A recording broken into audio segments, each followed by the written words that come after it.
Ladies and gents, welcome back. Hey, what a week have we had here this week. All kinds of stuff that I didn't get to. There's so much that that happened this week that I didn't even touch upon because I was covering the stories, the stories that I did cover this week. Glad to see you guys all in here this evening already. Wow, so many of you already hanging out and chilling in the chat. If you are new to this format and you're new to the channel, this is the Friday night live stream where I come together with the community and we look over news stories and talk about all kinds of crazy stuff that I didn't get to during the week when I was doing the rest of the videos. So the way it works around here is I make videos in the morning before I go to work, and I work as an automotive technician in British Columbia. Love it here and love my job. I'm not gonna quit my job to be a tuber. I'm going to do this in the morning as a hobby. It's a fun hobby, love it. And hey, well, I do those in the morning and I can only get to so much in the mornings. So I decide to give back to the community because you guys are so good to me. You treat me so well, watch all the videos. I'll do these live streams and hang out with you guys for about 2 hours, after which I actually file on over to the Discord where I hang out with you for even longer, and then I can have some wobbly pops and hang out. And that's usually my Friday evenings, and I look forward to it every week. So here we are. Hello from Cuba. Wow. They have internet in Cuba. Well, welcome. Must have one of those Starlinks. The communism internet is not the most reliable thing, but hello Cuba. I'm the dude playing the dude disguised as another dude. That's right, Cracker. Hello everyone. How is everyone tonight? Doing good, my man. My lady, Tammy. Did I just say my lady? Anyway, moving on. Diagolon was hilarious. Yes. Actually, I got in touch with Jeremy after doing that video today via the emails. He's going to be busy tonight, but if he has the time, he'll send me a text on my phone, and we'll see if we can't get him in here. If he's available. He's off doing another thing. He's preoccupied at the moment, but if it works out timing-wise, we'll get him in here and we'll come hang out. Reminds me, I forgot to set up some stuff before the stream, just in case that were to happen, but I've got some things going on here, and I can talk while I set that up. OBS.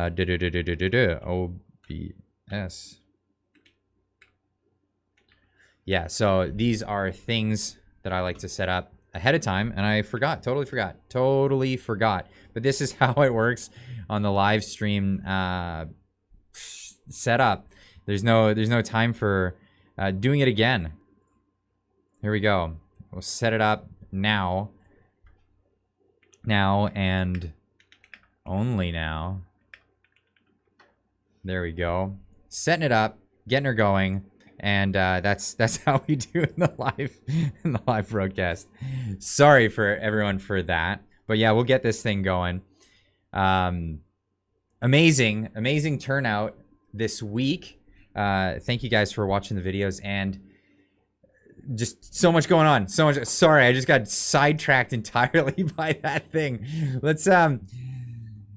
There's so much happening, and I could only get to so much. One of the things I really wanted to report on was the terms of service. I put out a video about that this morning. So as you guys know, if you've been following the channel long enough, terms of service would kick you right in the gonads if you don't follow it, because I did a video a while back where I was talking about data that was leaked. Not leaked, it was data that was released by the judge's orders.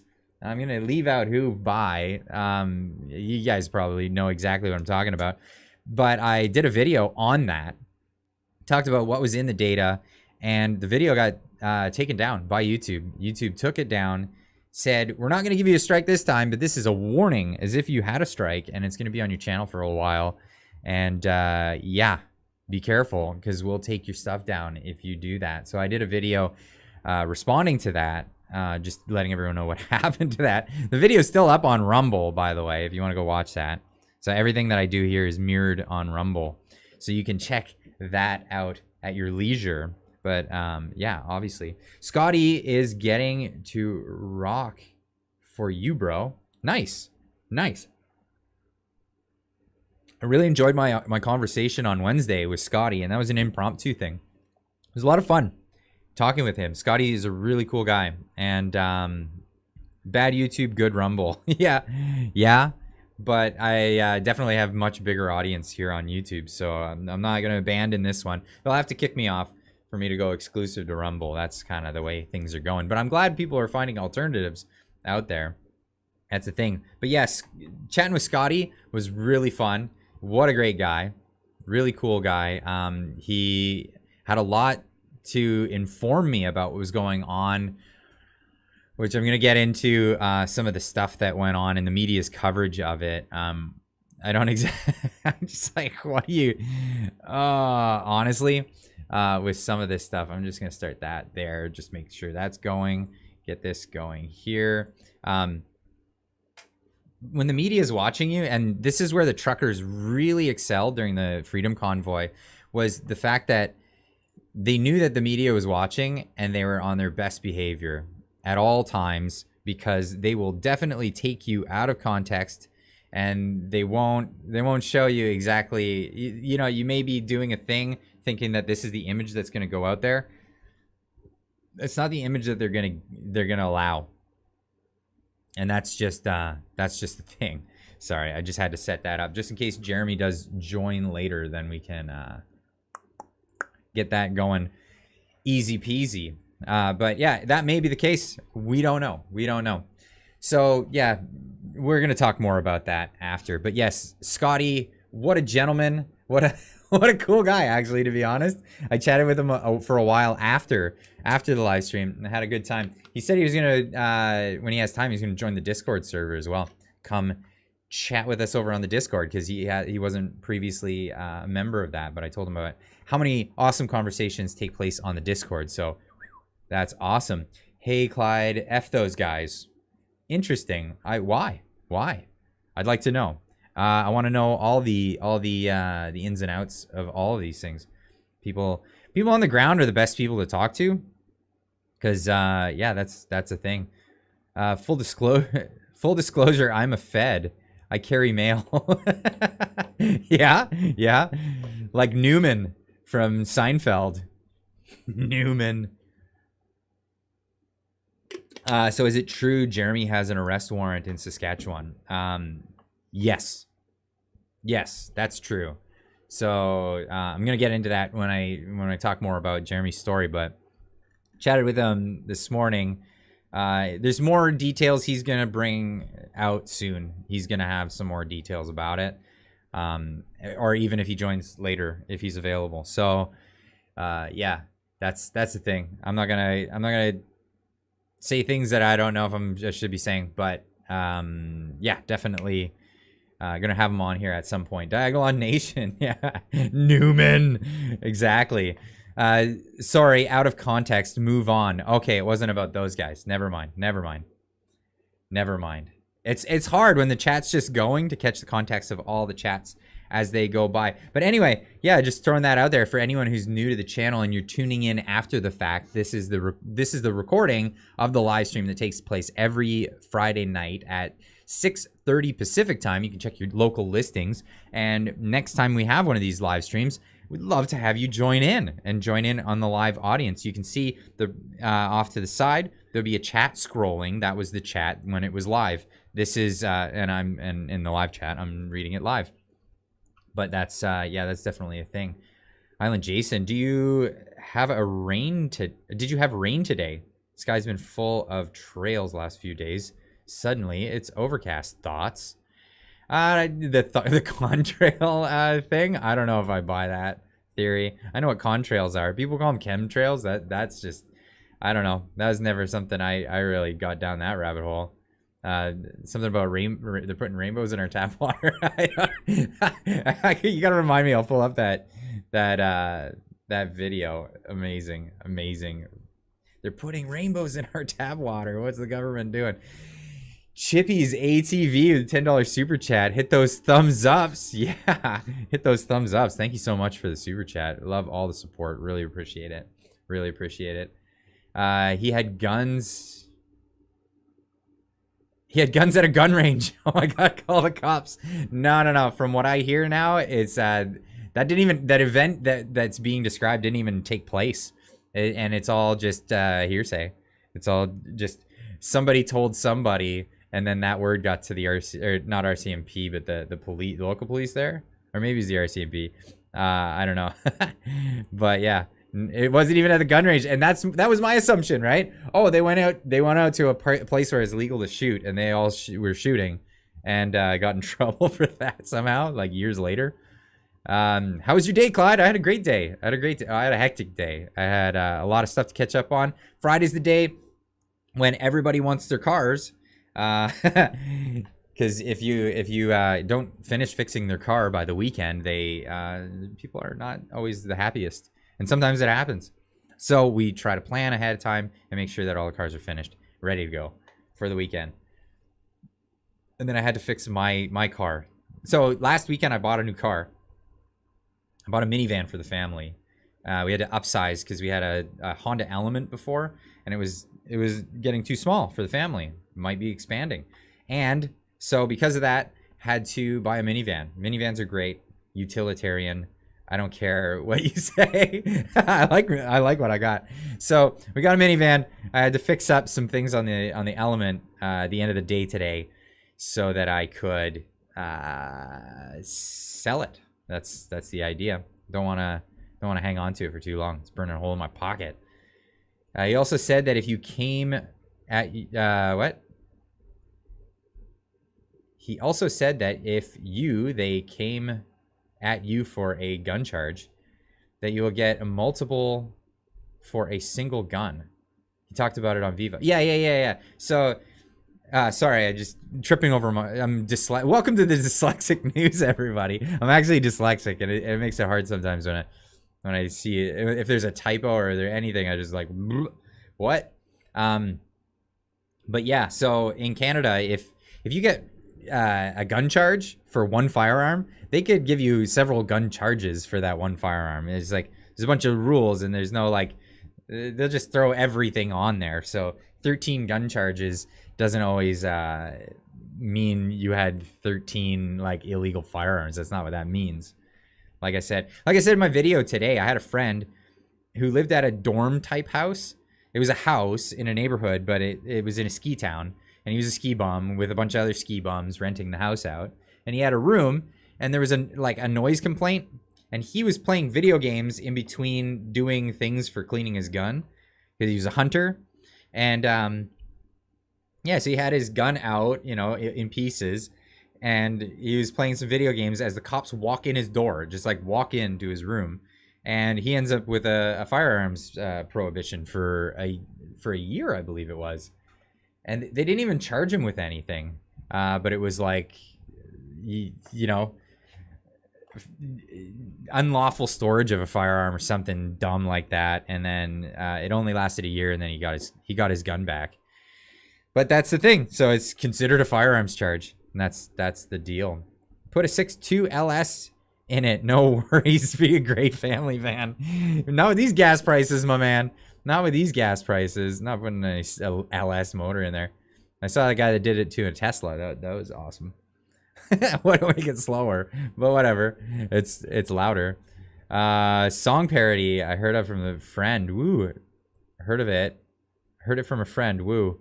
Heard it from a Trudeau that you've been messing around. Oh, I almost didn't get the reference there. I got it now. Got it. Got-y. The process is the punishment. That's absolutely right. You go after people. You just give them charges. Say, haha, fight this, and then you gotta pay lawyers like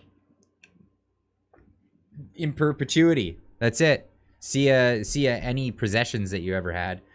They're just gonna take your possessions via bankrupting you. I know I'm upset about James. I missed the context of that one. Absolutely crazy that the media is saying about James Topp and Jeremy McKenzie. Oh, right. I don't know. Maybe there's new context that I didn't catch yet. That I didn't catch quite just yet. Yeah, lose your house just defending it. That's right. That's right. So watch out. That's where they'll get you. That's where they'll get you. Let's get into some of these memes from this week.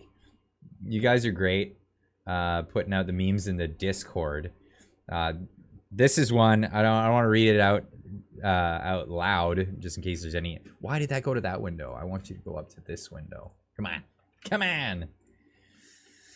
This one, just in case there's any kids in the room. But yeah, this one this one sums it up. It's the old "govern me harder, daddy" meme. Because yeah, that's a thing. It's definitely a thing. This one killed me. Backwards and oppressive. And then this one is progressive and empowering. Yeah, being a mom in a natural setting, of course. But, you know, sitting in a cubicle, working for the man. That's what they want you doing. Absolutely. This one I loved. How would you even spot a real supervillain? It's not like they dress up in a costume and have a German accent like in the movies. No, not at all. Not at all. Unreal. So this one absolutely killed me. So I posted this one on the Facebook, or sorry, on the Facebook. I don't use Facebook. I posted this one on the communities tab. This one is the government is necessary. It's a Yu-Gi-Oh thing. I don't know if you know anime or whatever. Anyway, it's a game where they play with cards. And government is necessary because people left unchecked will do evil. And then he comes in with his trump card. The government is composed of people left unchecked. And then, yeah, absolutely wrecked on that one. Amazing. Some of these memes you guys got are awesome. They're awesome. This one, of course. Remember in Demolition Man where it's the future and everyone's a bunch of pussies and everything is illegal? Yeah, not so funny, huh? No joke. No joke.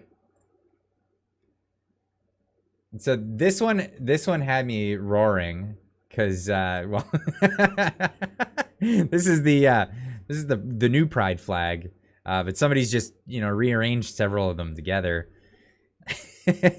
for this. And it reminds me of a funny thing. I showed this to my wife. So in Japan, that symbol is not a bad symbol. It's actually a religious symbol for Shinto Buddhists. And when you're in Japan and you have like the car navigation, the Navi, you'll see those symbols all over your Navi because there's temples all over the place. And that's how they show the temples. Obviously not with the colors, not with those particular colors. So I showed my wife because she laughed at this. And then my daughter wanted to see. She's like, because if she sees something funny, I want to see it. I want to know if I think it's funny. Anyway, the wife says, why did they put the brown and black lines in there? That doesn't make any sense to me. To which I had to explain. So it's because apparently black and brown people want to be accepted. As if she's like, as if they weren't accepted already. Like it's not accepted in the rainbow flag. No, they had to have it there just to be sure, they said. And to which my daughter piped up, Dad, I haven't seen any pink and blue people ever. And that just killed me. So yeah, there's that. This one is perfect for this time that we're going through right now. Inflation and gas prices are crushing my savings account, says the worker man over here. And the other one says, thanks for paying off my gender studies degree. Great. I kind of want to get into that. Honestly, did that go through? Somebody in the chat, let me know. I've been following all just Canadian news this week because there's just a lot going on. Did that actually go through? Did Biden pay off people's student loans?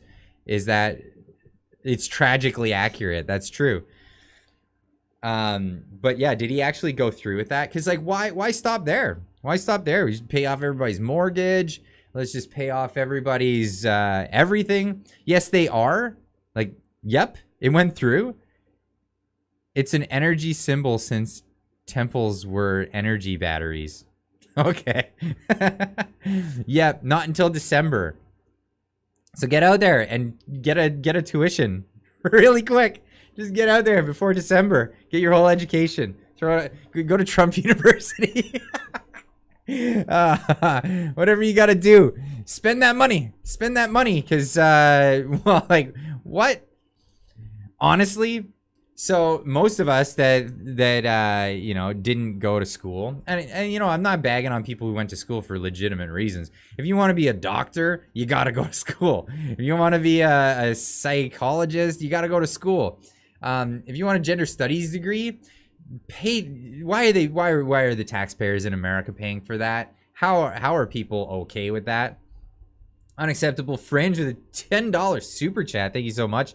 Shameless plug for YouTube channel. I need subs, Clyde. Do something. LOL. Have a great stream. Put a link in the description, or put a link in your in the chat for your new channel, my man. Unacceptable Fringe. That of course is Derek Smith, the author of one of the best books ever released in Canada, ¡1 best-selling book on Amazon, and that would be How the Prime Minister Stole Freedom. Go check out his channel. Go check out his channel. Get your link in the chat there so everybody can get in on that. But definitely go over and give him a sub. Clyde Scotty gave Mr. Sunshine Baby Jordan Peterson's best joke, and I'm a comedian. You're all changing the world for the better. Thank you so much. I don't know the Peterson joke. I don't know the one. You will own nothing and have a happy degree. That's it. Honestly though, I think to offset this, I think people who teach gender studies should do it on a voluntary basis. I don't think you should get paid for it. It should be, if you really care about gender studies, you should teach it for free. If you believe in socialism, you should do it for the means of production only. Never get paid. We need to really revamp the education system. If people are getting degrees that make no sense to have, the education system is broken. What are you going to do with a gender studies degree? What are you going to do with a gender studies degree? Half of these kids going to school. Only mods can link, Clyde. Oh, okay. Oh, dude, I gotta find your channel and then link it. Cracker, can you do that? Can you do that for me? Would you do that for me, my man? But yeah, if it doesn't lead to a job, what are you doing going to school? Like, what is the purpose of this? Now, I understand that there are some people that have this thing that they do so they never have to pay back their loans. They're just perpetual students, and they'll stay students for their entire lives. Like, that's it. Just straight up, they're students forever. They'll just keep getting new degrees, but they never end up part of the workforce, and then they retire, and then they never pay back their student loans. That is a strategy that people do, and they're called what's the term for it? Degenerate, disgrace, and a burden on society. I think that's what you call those people.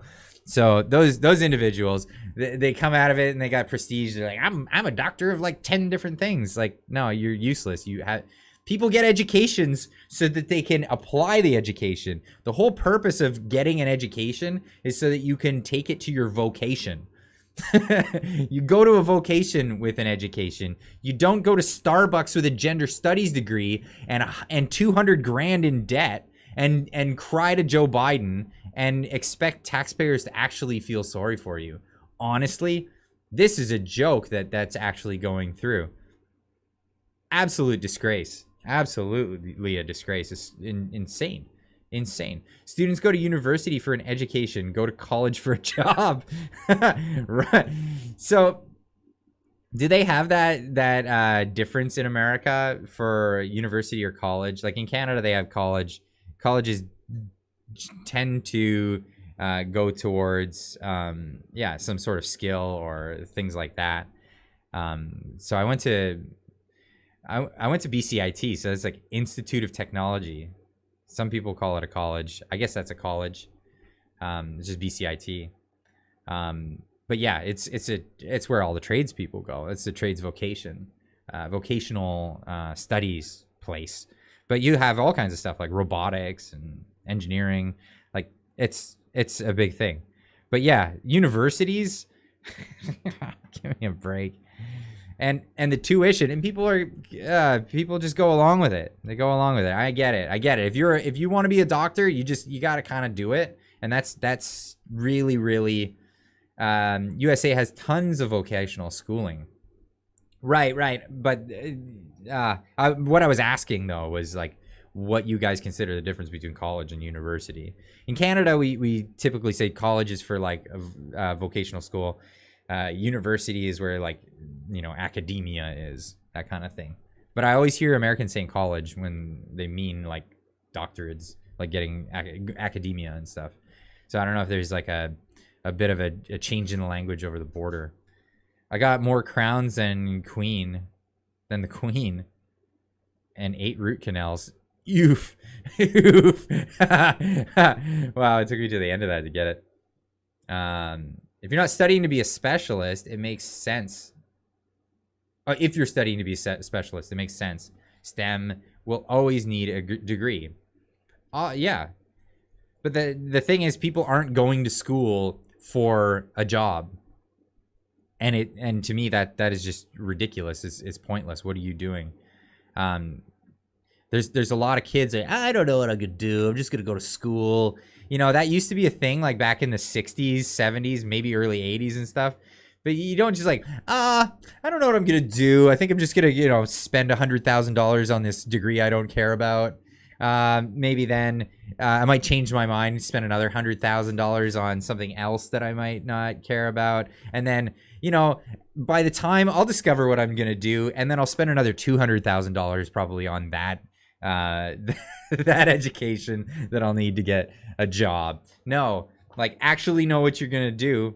I just went right into the workforce as when I got out of high school, and that's where I went. And here I am. I'm in the trades, and I make great money. Get in the trades, kids. Honestly, you won't be working at Starbucks, that's for sure. Ooh, pardon me.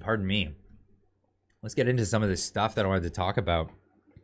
Some of the things that I saw on the interwebs, even just today. Elon Musk is back on Twitter saying population collapse is due to low birth rates.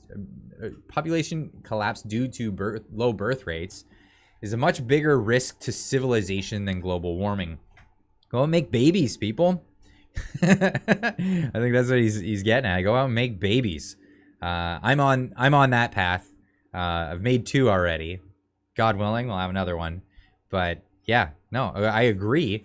And it's a lot more of a threat to civilization. Population collapse could be terrible for the planet, for us, for civilization, for everything. Obviously, the World Economic Forum types, the Bill Gates types, disagree with this because they like really bad mathematicians from the early 20th century, apparently, and can never get off that idea. What else we got here? We got Ben Swan saying them. There's so much. There's no such thing as a great reset. You're just a conspiracy theorist. Me. I've been saying this for more than 2 years. Geez, yeah. Since the beginning of the pandemic, I've been telling people this. This is crazy. This group of people this guy wrote this book, and these billionaires all over the world have been following him, and they're like, yeah, no, that's a conspiracy theory. Well, buy the book. It's on Amazon. It's right there. It's right there. Shop local, support community, not middlemen. Depending on the thing. Some middlemen have a good thing. But yeah, definitely shop locally for anything that you can, period. What do we got going on here? Bank of Canada put this stuff out today. They said, you asked us if we printed cash to finance the federal government. We didn't. Keep reading to learn how we supported the economy from the shock of the pandemic. And this is because Pierre Poilievre has just been, schooling people and saying, like, forget it. The Bank of Canada needs to shape up big time, making it a popular issue in Canada. Well, it's not that people wouldn't be talking about it anyway with the rate of inflation. It's insane.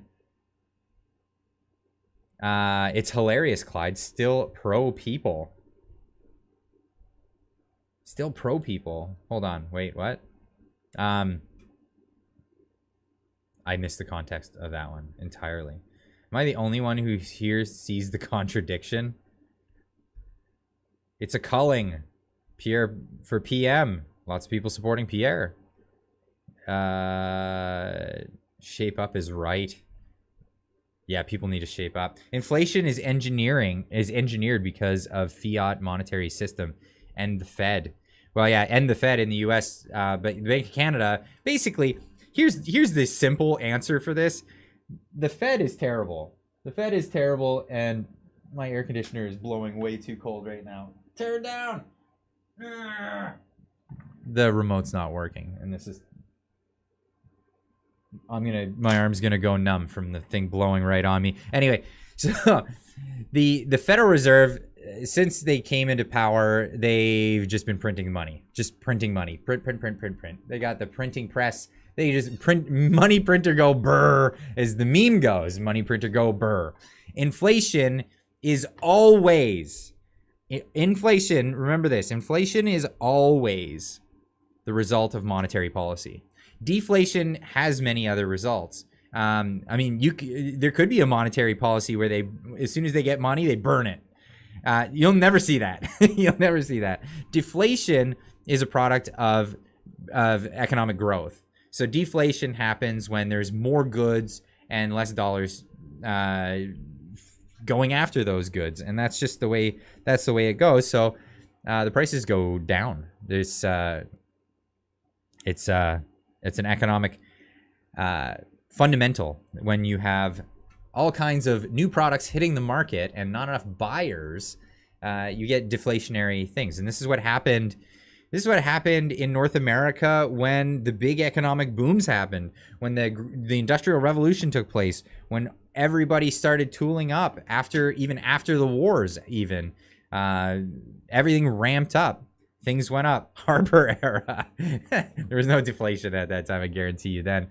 There was probably deflation in goods, but it was only counteracting the inflation even when Harper was in government. But since 71, inflation's just been on a steady, we're going to the moon, baby. No, so deflation can have several things add to it. Clyde, how about you a tune on the piano for those guitar or one of those guitars? Oh, maybe at some point we should do that. I have played the piano for you guys at a point. Anyway, deflation, several causes. Inflation is always a monetary phenomenon. Now, back in the day, you ever wonder why, if you have a coin, I don't have a coin handy, but coins, pull a coin out of your pocket if you have one. There's little ridges on the edge of the coin.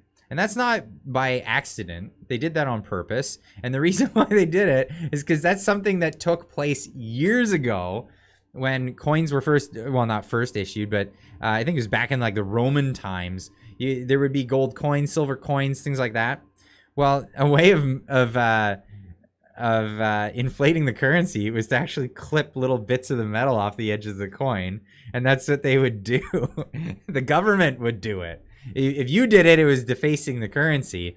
But if the government did it, they would shave the coins and they would put that little serrated edge around the edge so that they can make more coins and pay soldiers and pay people to do things and do tasks and all that stuff.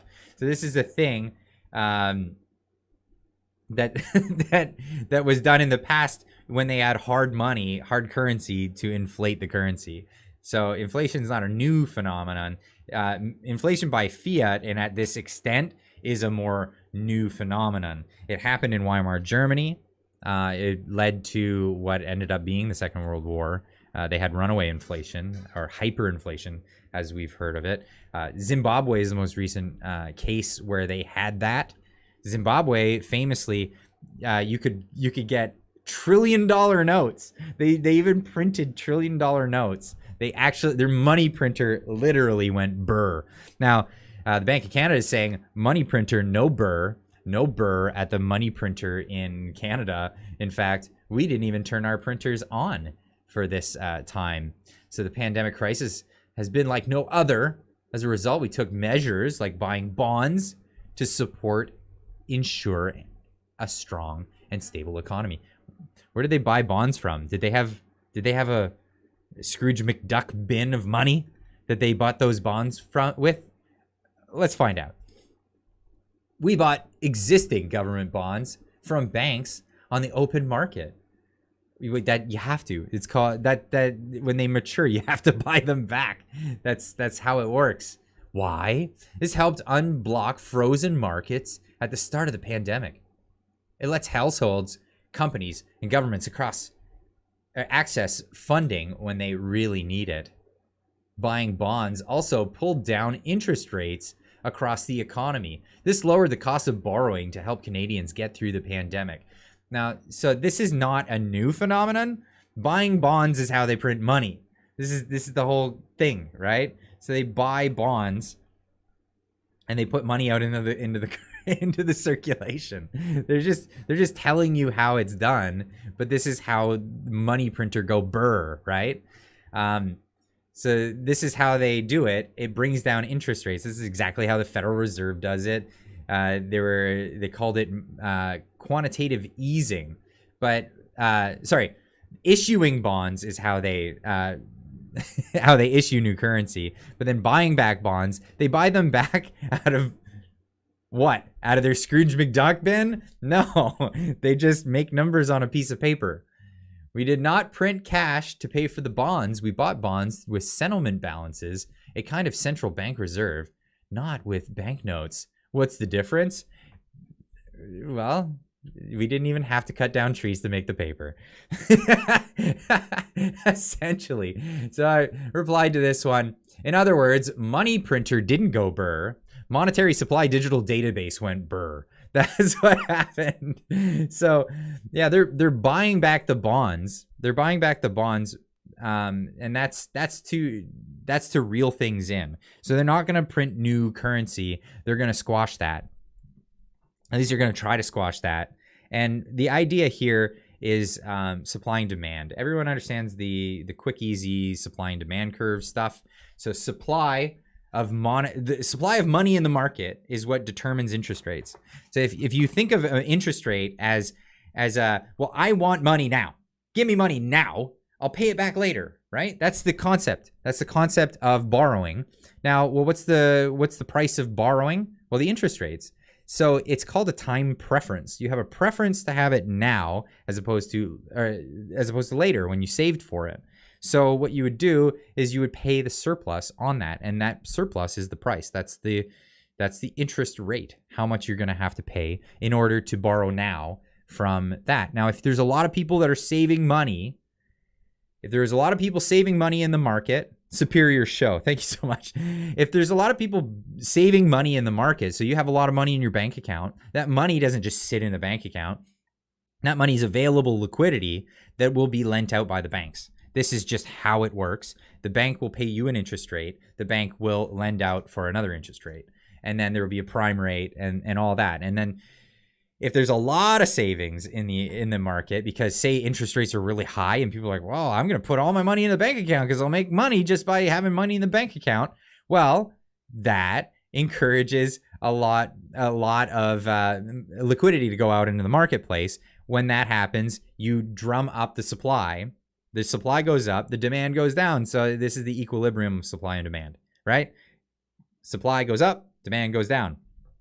When there's not a lot of people saving money, because we know now there's not a lot of people saving money. So for the longest time, what they called quantitative easing, which is like stagflation is the idea, is there was not a lot of people saving, but they needed a lot of money in the marketplace to get the interest rates to come down. So what did they do? They issued new currency. They made more new money. They had to inflate the currency in order to do that. So to get interest rates to come down, they have to print money. Or instead of print money, it's issue new monetary supply digital database went burr, right? That's how we got in this runaway inflation issue as it is. So what they have to do to get that back is bring it all back, reel it all back, not print as much, which creates more demand in the market, which brings interest rates up. Now, if interest rates go up, then, well, you'll have less malinvestment, like real estate, and you'll have more serious investment and people getting into markets because they necessarily need to. And that's the idea. So basically, you choke off the money supply, interest rates go up. Now, it's not that hard of a phenomenon to figure out, but there's not enough people that understand economics and how these things work. So governments are able to play their people and tell people things that just are simply not true. I.e. Keynesian economics. They have this weird economic theory where they think that you break your neighbor's window, and that creates economic movement in the economy because people are going to have to like pay somebody to fix that window and all that stuff. In the Austrian school, they call it the broken window fallacy. You break a window, you have one less window in the economy. The window maker is not going to make a window for the other guy because he's now making one for you to replace the one that you already had. It's a net negative. It's not a net positive at all. But it's not sustainable. But this is the Keynesian economics is really popular with politicians because it encourages deficit spending, i.e. Trudeau. I don't care about monetary policy. It's not something I'm concerned myself with. Island Gardner, thank you so much for the Canadian 279 super chat. I wonder why it's such a specific number. That's really interesting. Pierre is coming to Nanaimo. That's right. He's also going to Vancouver. I'm going camping this weekend, so I don't think I'll make it to see him. That's the thing. I got a call. From the peeps over there at the campaign. Not because they're like, hey, Clyde, do something YouTube channel. They called me personally because I got a ballot, and that's how they got my phone number. When is PP in the 604? I just said it. I'm in the 604. So he's going to be in North Van. That's right. North Van on Monday.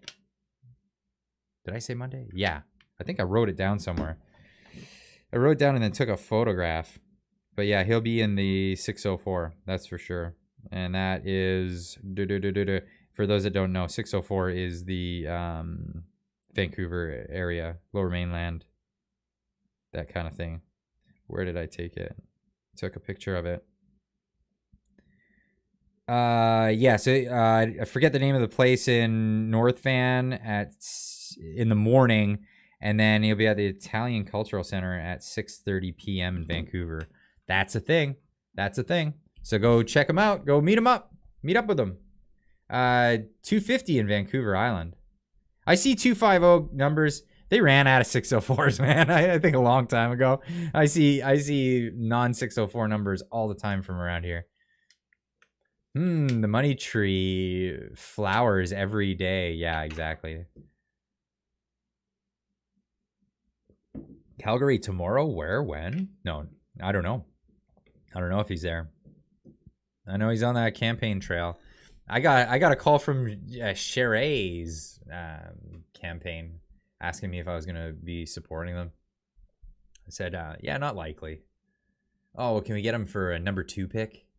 Yeah, it's not going to happen. Just, no. Nope. No. Anyway, let's get into some of this other stuff. I follow Jordan Peterson all the time. Anyone else in the chat follow Jordan Peterson? Ever hear of the guy? You ever heard of a doctor from Canada named Jordan Peterson? I don't know. That's a stupid thing to say. Anyway, I follow Jordan Peterson a lot. I listen to a lot of the things he has to say. This one really cracked me up today. It was just a moment where I laughed out loud. because I always got something in my ear when I'm working in the shop. I literally laughed out loud at this moment. He was talking to Christopher Rufo in his podcast, and yeah, but only in spurts. Jordan Peterson is the man. Jordan should run. He'd get my vote. Yeah, you know what? He's much more. What's the word I want to use? I don't want to say useful. I think he's much more. Him not being a politician puts him in a position that he has a lot more to say. And there would be a lot more utility in him not being in office, if that makes sense. I think him doing what he's doing with his career, I think, is a smarter move. I think it's effective. Yeah, there you go. The word's effective, I think, is what I'm looking for. But I think Minister of Education. I think there's a lot of people that would fit in that job perfectly well. I think Jordan Peterson's on another level, though. Like, the world needs him as an outspoken intellectual, not a politician. That's my opinion on that. I really believe that. I think him getting out there and putting his voice out there, not as a partisan or whatever you want to call that, is more important. Anyway, so they were talking about critical race theory on this podcast, and the one thing that Jordan Peterson was talking about in this particular part that made me laugh was what is the people that come to protest at his when he goes to a place. I'm gonna put my headphones in so you don't get a double vocal or double sound here. Well, let's just let it play out because this is such a funny moment.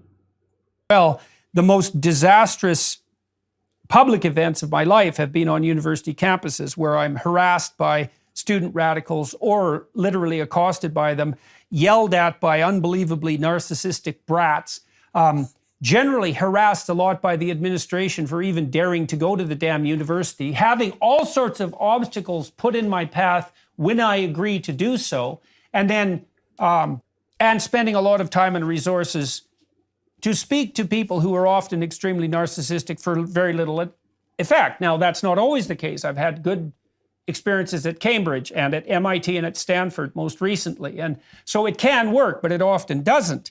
And so I figured out a way to go to a university and have it work. And this is really quite funny. I figured this out about 5 years ago. So imagine I'm invited to a university and I'm worried that there's going to be protests. And I worry because sometimes there are murderous people at those protests. It's no joke. And people get in my face and they threaten me, and physically as well as psychologically. And I'm not afraid of that, but it makes me so angry that I'm afraid of my own anger in situations like that. I joke with my security people that half of the reason they're there is to stop me from attacking other people. And I mean that, it's a joke, but it's also not a joke. Anyways, I figured out very early that if I had a meeting at a university at 8 o'clock in the morning, I'd never have a protester in sight. Because none of them had the bloody discipline to stick to their principles with enough, what would you say, assiduousness, so that they would sacrifice their late night drinking session the night before so they wouldn't be too hungover and bleary-eyed to come out and confront the evil professor who is going to go out there and warp their compatriots. And so the fact that I could circumvent the bloody activists by merely showing up early in the morning is a pretty fundamental indictment of the fundamental maturity of their motivation. And also something that's blackly comical in the deepest possible sense. Absolutely. And the fact that these idiot professors on these left-wing campuses take the messianic delusions of these overgrown adolescents with some degree of seriousness, overlay that with compassion, and then invite them to become useless activists and thereby fulfill the moral demands that their own conscience puts on them, is an unbelievably deep indication of the absolute moral bankruptcy of the modern university. Just unbelievable, that entire statement, and just like ripping into him. I mean, there's nothing more indicting of a person to basically just say in so many words that these people are absolutely useless beings, you know. And it's the even the professors that are telling them to go out and protest realize how useless these individuals are, and it's just comical and brilliant, right? So, but the funny part being the best way to avoid having to deal with any of these protesters is to go in the morning.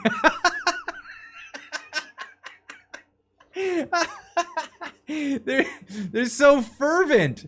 They're so fervent in their rage, but not enough to wake up in the morning. It's like the old adage that, like, you know, a job's not hard to find, or like, what is it? Success isn't hard to find. It's always sitting there waiting in your work boots, right?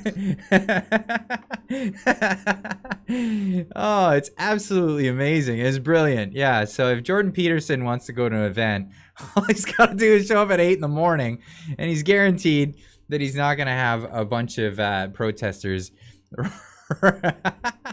rocking up to that. Lex Friedman is good stuff too.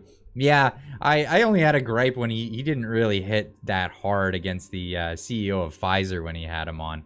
I wish he would have hit harder with that one, but I do like Lex Friedman a lot. But Jordan Peterson is just gloves off all the time, and I can't get enough of it. I can't get enough of it. I love it. That's too funny. I agree with you. Clyde makes me laugh. 95% of the job is just showing up. Absolutely, and that's our biggest hurdle at the moment right now. But I think that's a really good concept. So if you wanted to go to, because I'm encouraging people go to universities, go to academia, take the protests there. I really believe so, and obviously peacefully, all that stuff. We don't want to do what the left does, and all the leftists, and go crazy and all that stuff. But I'm definitely advocating for taking the fight to academia, because Hail Table 19, nice. Oh, great reference from Scotty's stream. But yeah, taking the fight to academia, because they're the ones that are pushing this out into society. It ends with them. Let's put a stop to it. They sit there in their ivory tower, and they tell officials to do their bidding, and nobody challenges them on it. They have left-wing activists all over the universities. If anybody who steps outside of the orthodoxy comes to speak, and they have mass freakouts, well, we need to show masses there. We need to take tradesmen there. We need to take farmers there. We need to take everyday working class people there to say, hey, guess what? We're not happy with what it is that you're doing in your establishment. And we don't like what's coming out of your establishment. We don't like these luxury beliefs that you're imposing on other people just so that you can feel good about yourselves and the privilege that you have, and these luxury beliefs that they have, and impose certain beliefs on the average people in Canada, in North America, in the Western world, and push this on people. And say that we have to live by the decrees that they won't even follow. Honestly, they don't even follow these things. They're just talking points for them. But yeah, the plebs are pissed. The plebs are pissed.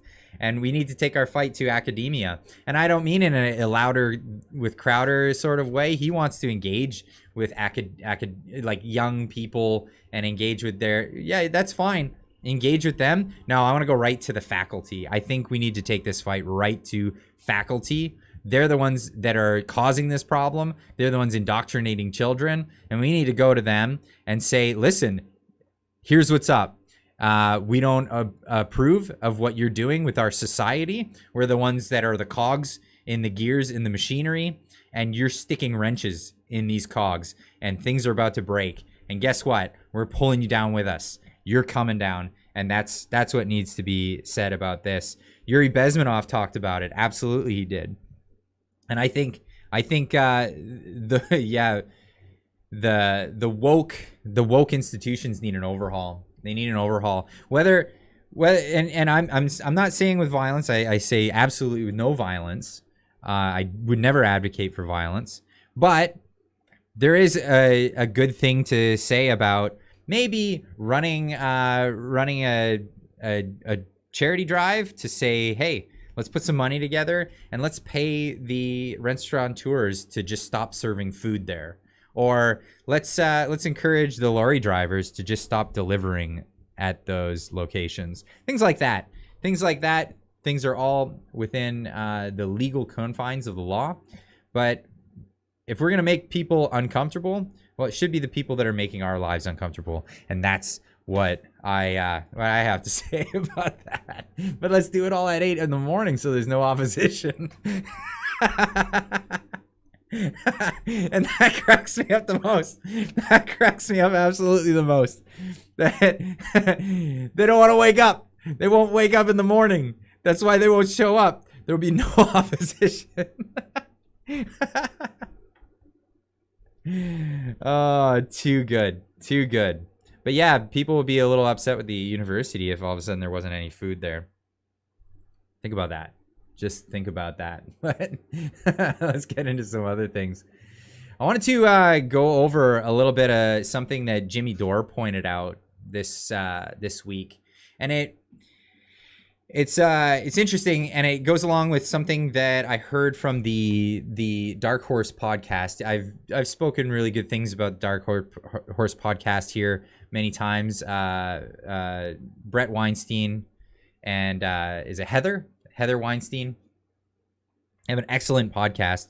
They're evolutionary biologists, and they had a really interesting point that I wanted to get into that I couldn't find the clip, but I'll get into after. But I learned about this thing, and then Jimmy Dore has a segment in his show, and it just clicked with me. It just clicked, and I really wanted to play this segment. Hopefully Jimmy Dore doesn't copy strike me or anything for showing and commenting over his segment. Doing the fair use thing here, Jimmy Dore's crew. So just so you know, it's all going to be in fair use, and I'm definitely plugging your channel, telling people go watch it. I like Jimmy Dore. He's a little bit more on the progressive side than I agree with, but there's a lot of common place, and this is actually a segment about how there's so much common ground, and let's get into it. This is pretty interesting. We've talked about that people need to organize along class lines and forget it's not a left-right issue anymore. It is not lefties against righties. It isn't, even though everybody at the corporate media like the Young Turks, The Intercept, MSNBC, CNN, Fox News, they all want you to think these are left-right issues. They're not. Ending the war, not a left-right issue. Living wage, not a left-right issue. Healthcare, not a left-right issue. Wall Street, not a censorship. All these are not left-right issues. So it's like he says that this is even right off the bat, he's talking about this is a class war, you know, and this is obviously talking points. I'm going to get into what my main point is here soon, but just pay attention to the language that he uses. And he gets into exactly what some of the language that's being used on both sides and how it's different, but may have similarities and where people can find common ground. These are us against them. And that's what they're afraid of realizing. So when you go to a live Jimmy Dore show, what's happening in that room is what scares the shit out of the establishment. People on the left, people on the right, people in the middle, black, white, old, young, religious, atheists, all coming together to realize we have a common enemy, and that enemy is the oligarchy that did a controlled demolition of our economy over the last 2 years while enriching them and having us hate each other over a vaccine that didn't work this way they said it did. And I'm not going to do that. He said it. I'm not going to say And that. so guess what? Don't get me in trouble, YouTube.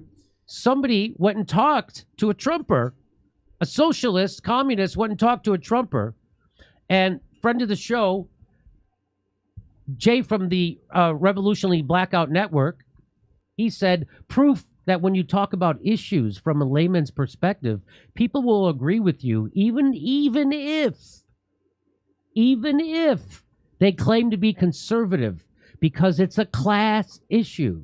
Many of us should take a lesson from this. Thanks to SLC Socialist for showing me this. So let's watch this. Now, before we get into watching this, I want to bring up a point, and this is the point that I got from Dark Horse Podcast, and this is a really drinking a wobbly pop. I got that.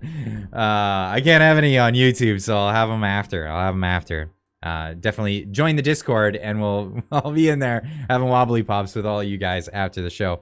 But I want to get into this because this is something that I learned prior to watching this video, and it dawned on me that he was actually talking about this. And what is it? It's a particular word that I've never heard of, and it's called shibboleth. A word, shibboleth. Shibboleth. It's an interesting word I never heard of before, but what does the word mean? It's a custom, principle, or belief distinguishing a particular class or group of people, especially in a long-standing one regarded as outmoded or no longer important. What Brett Weinstein was referring to in this is particular words that people use, and he called them shibboleth, and particular words that certain groups use, like, and you could break this up into, surfers will say like totally, dude, gnarly, and all those things like that.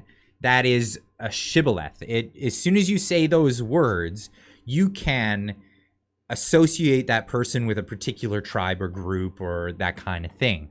This is a thing that will, and it can also identify you with an ideology.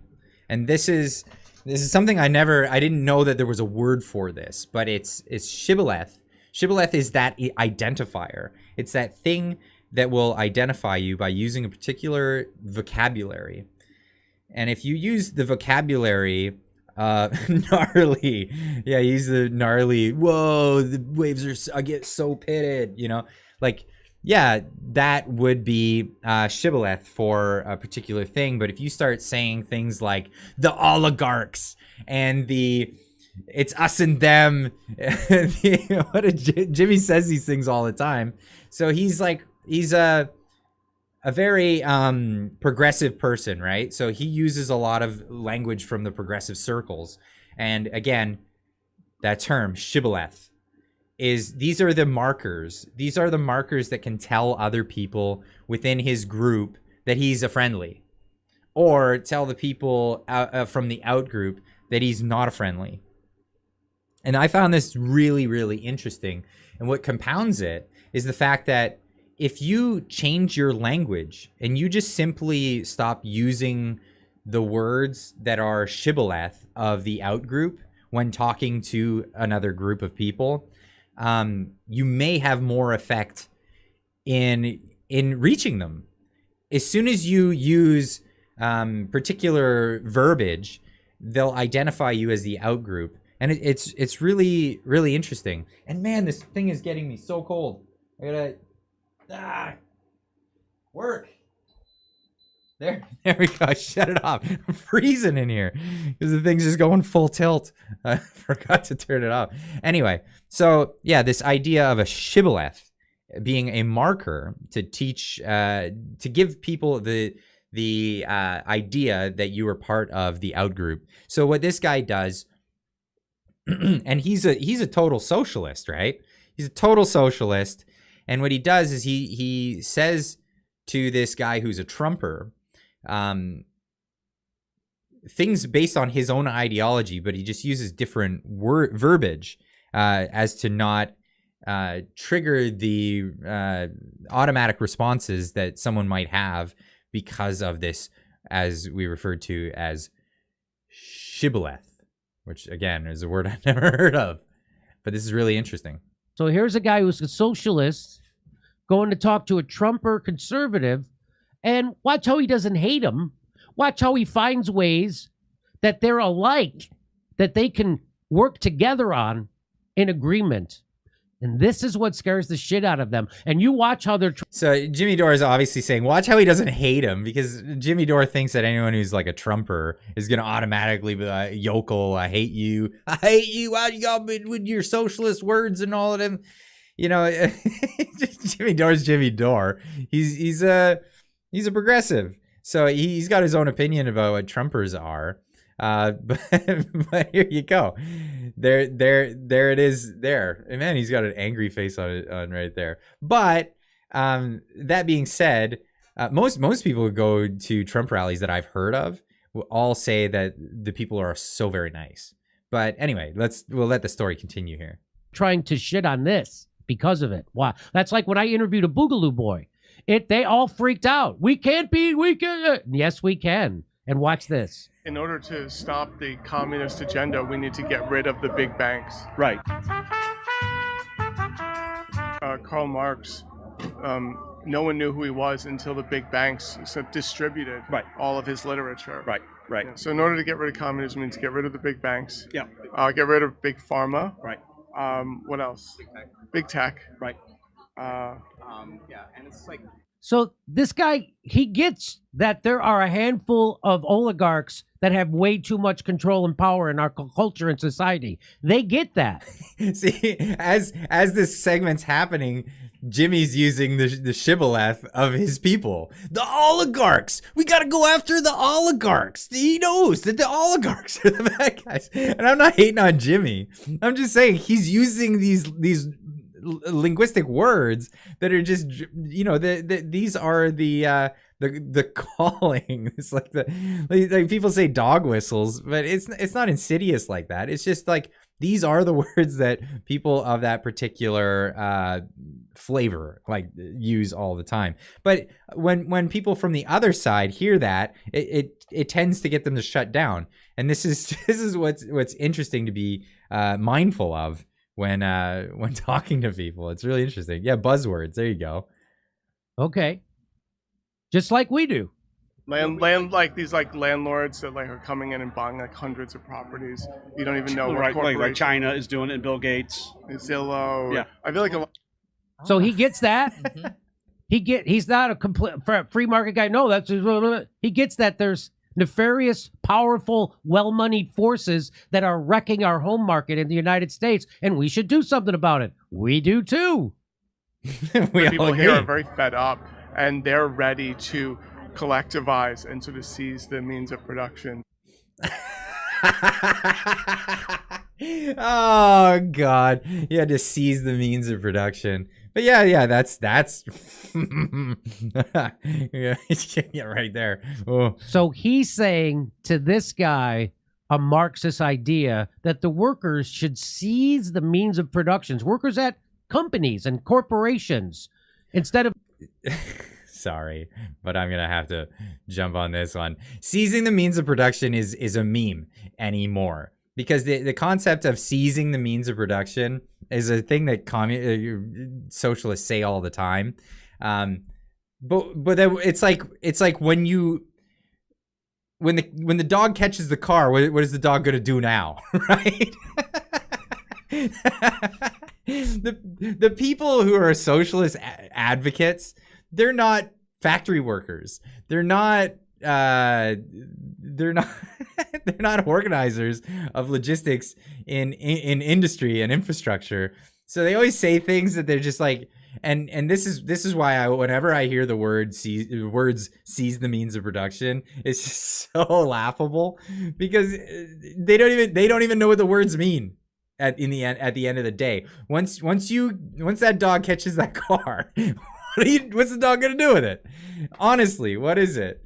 I got an applause for Cracker, except communists want to redistribute it instead of letting the... There you go. So socialists are very, very good at redistributing things. They're not very good at producing things. So that's the problem. That's always been the whole problem with socialism, is the actual getting work done part. Because they just assume that once you've seized the means of production, that everyone just produces stuff and doesn't argue with you about it. No, the free market, and I say market, the market economy is people acting freely to engage with other people in work. And the argument against it is always that there's exploitation and whatnot. And well, exploitation is generally seen in places where people don't have freedom, and that's where the charges go. Good at redistributing. Are they really, Clyde? Oh yeah, in the moment. In the moment when they got all the riches, when they got all the stuff, they're good at handing it all out. They're pretty efficient at handing it all out. It's just then they run out of stuff. It's not that they efficiently hand it out, but they're good at handing it out. But let's get back to Jimmy Dore here. Instead of just being hourly employees, they should actually own the business. So they have now owned the means of production, and it's not owned by one capitalist oligarch who can pick up his company and move it to another country, devastating the city it was in, and then exploiting even more desperate people in another desperate situation. Like, okay, so this is a thing that I like. I like these discussions because the idea, and he gets into it in a second here, is the idea that the workers all own a thing. So co-ops are completely legal, and you could start a co-op, you could start a company where the employees can purchase part of the company, all that stuff, and that's great. That's perfectly legal. That works in our own system. People can go ahead and do that. It's if there's a communist system, you can't go the other way around. You can't have like in China they had free market little zones in communist China. So maybe you could have that. That's an experiment that works. But on a voluntary basis, what Jimmy Dore is saying, I think, is a great concept. People go ahead, start businesses, share the profits with your employees, and then give them options to buy into the company. So that way they have equity in the business, and then they own a part of it. The problem with socialism, and when it's applied, is it doesn't work that way. Unions tend to work in the direction of being a separate lobby group that works and harms the business in most cases, because they're just a parasite pulling off of the business. Whereas a co-op, the workers would have a vested interest in it. I get that. But under communism, the workers don't own anything. Nobody owns anything. You don't even have a right to own anything. And that's a fundamental right that Jimmy and people who have progressive thoughts tend to neglect to point out, is that under socialism, you don't ultimately have a right to property. So you can't have equity if you don't have a right to property. But I digress. I'll get into it. So there's a lot of things that I agree with Jimmy about, but the means of production stuff, no way. Like say in Mexico or Thailand or wherever, Bangladesh. And so he's saying, well, shouldn't the workers collectivize and then own the company? Watch what this guy says back. Which is this, by the way, that's what Dr. Richard Wolff says on this show all the time. Watch what he says. Yeah, right. I mean, that's why I support unions so much.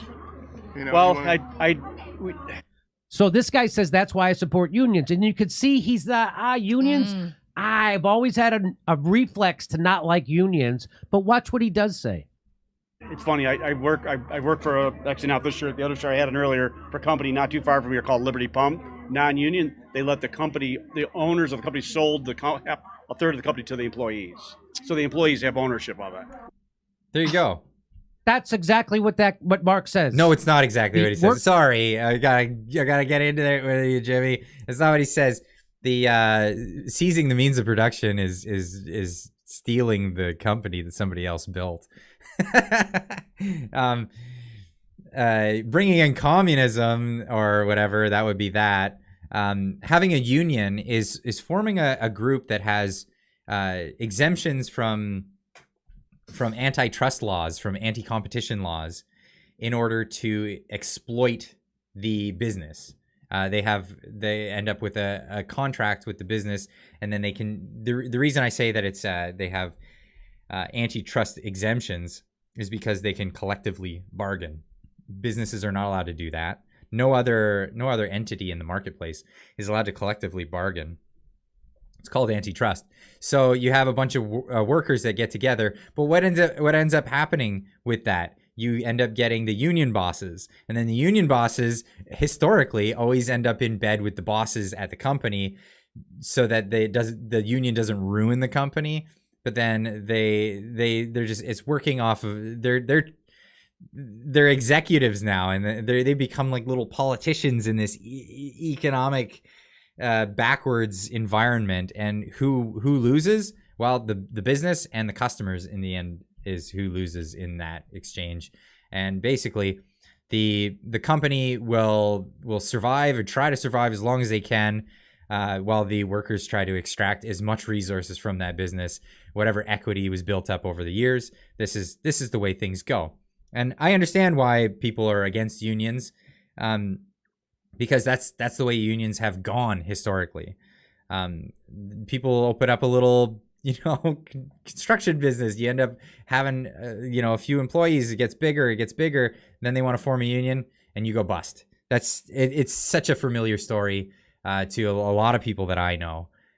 So yeah, unions are not always a great thing, but the idea of selling a portion of your business to your employees is a great idea. That's a great concept. And this is where we can come together on these ideas. And I agree with Jimmy, and I agree with this concept of the shibboleth, and to use more plain language and not use the buzzwords that are popular in your group. So when you're talking to people outside of your in-group, try to avoid using these words, the verbiages, the words that tend to trigger the other side for that particular thing. The union fight is sometimes something I struggle with thinking about every day I'm at work. Yeah, unions, who it has become an industry just like poverty is. Yeah, so I grew up in Windsor, Ontario, Motor City, and unions were the in group. You were part of it. You're in it or you're out, and it doesn't matter what your skills are, where you are on that. You're part of the group or you're not part of the group. And can you just join the group? Hey, can I join your union? Nope. That's the point. You gotta limit how many people are in the workforce. And that's generally how that goes. So it's less about the exploitation of the working class, which is why unions formed in the first place. It's now more about the exploitation of businesses that have equity, and that's it just shifted full tilt the other way. So this is why we have these discussions. There can be a way to have workers' rights and a fair situation for the workers, while also having a fair situation for the people who built the business. People who have equity in the business or have purchased the business for a lot of money. You're in the money or you're out. Yes.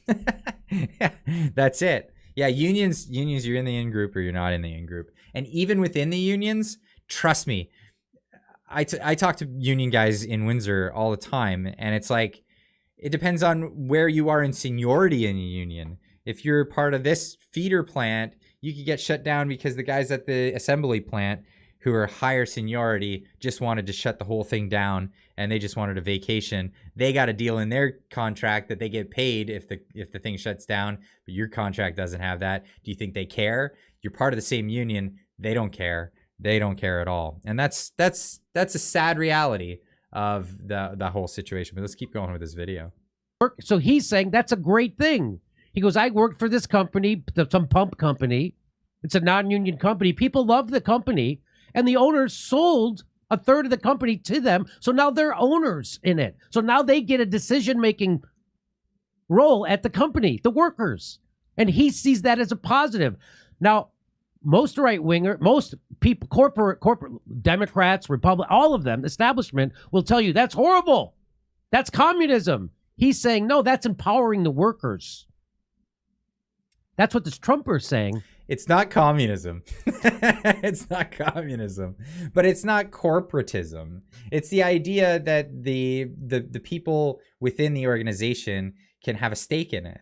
I think the idea of equity, the idea of people having equity in the things that they are involved in, I think is the best method.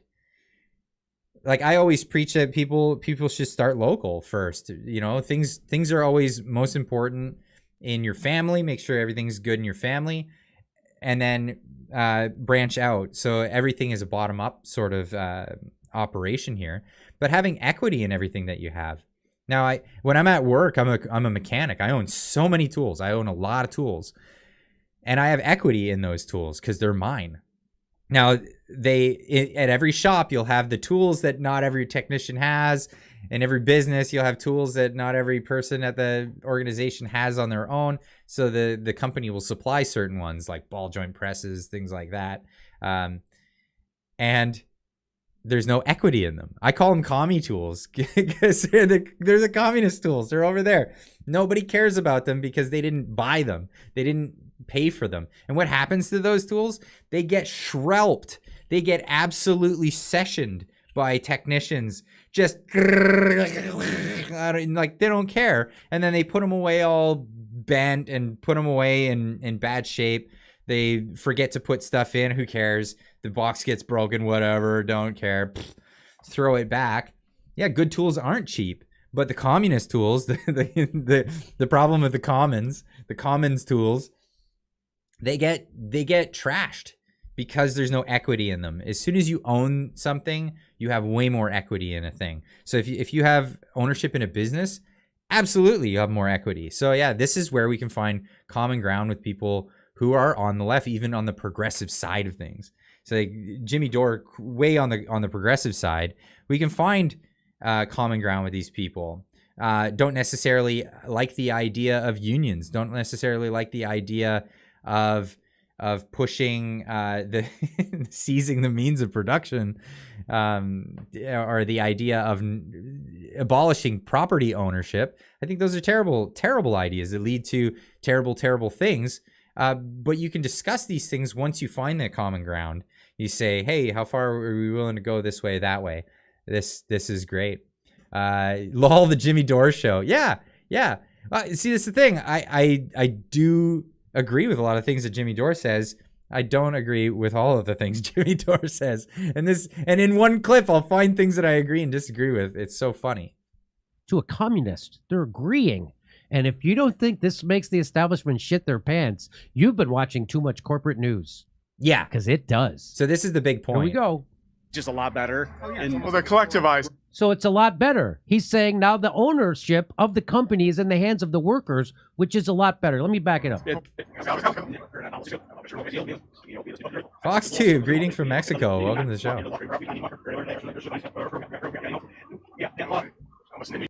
Well, it's funny. I work for actually not this shirt, the other shirt I had an earlier for a company not too far. Yeah, so he goes over that company again. to the employees. Cooperative. It's an ESOP. Yeah, the workers own. It's an ESOP. It's an So this is where so it's an ESOP. There's another acronym. This guy calls it a cooperative, which is one of those, again, a shibboleth. It's a shibboleth. It's a term that people from one camp use as opposed to the other camp. A cooperative, a little bit of a different, well, it's a similar concept. But these are concepts that people that can establish in the society that we already currently live in. So I'm not totally against it. ESOP. I never heard that term before. Can you look it up? Yep. ESOP, what that means? E-SOP, SOP. ESOP. Is that like how they do in Germany, kind of? ESOP? Yeah, with the Well, they have a share the of the union, company. the unions are on the board of director. They sit on the board in Germany. Did you find out what it is? Is an employee benefit plan that enables employees to own part or all of the company they work for. There it is. That's an ESOP. Here we go. And then their families work there, their dad, the sons work there, and that's typically where America started. A lot of families did that.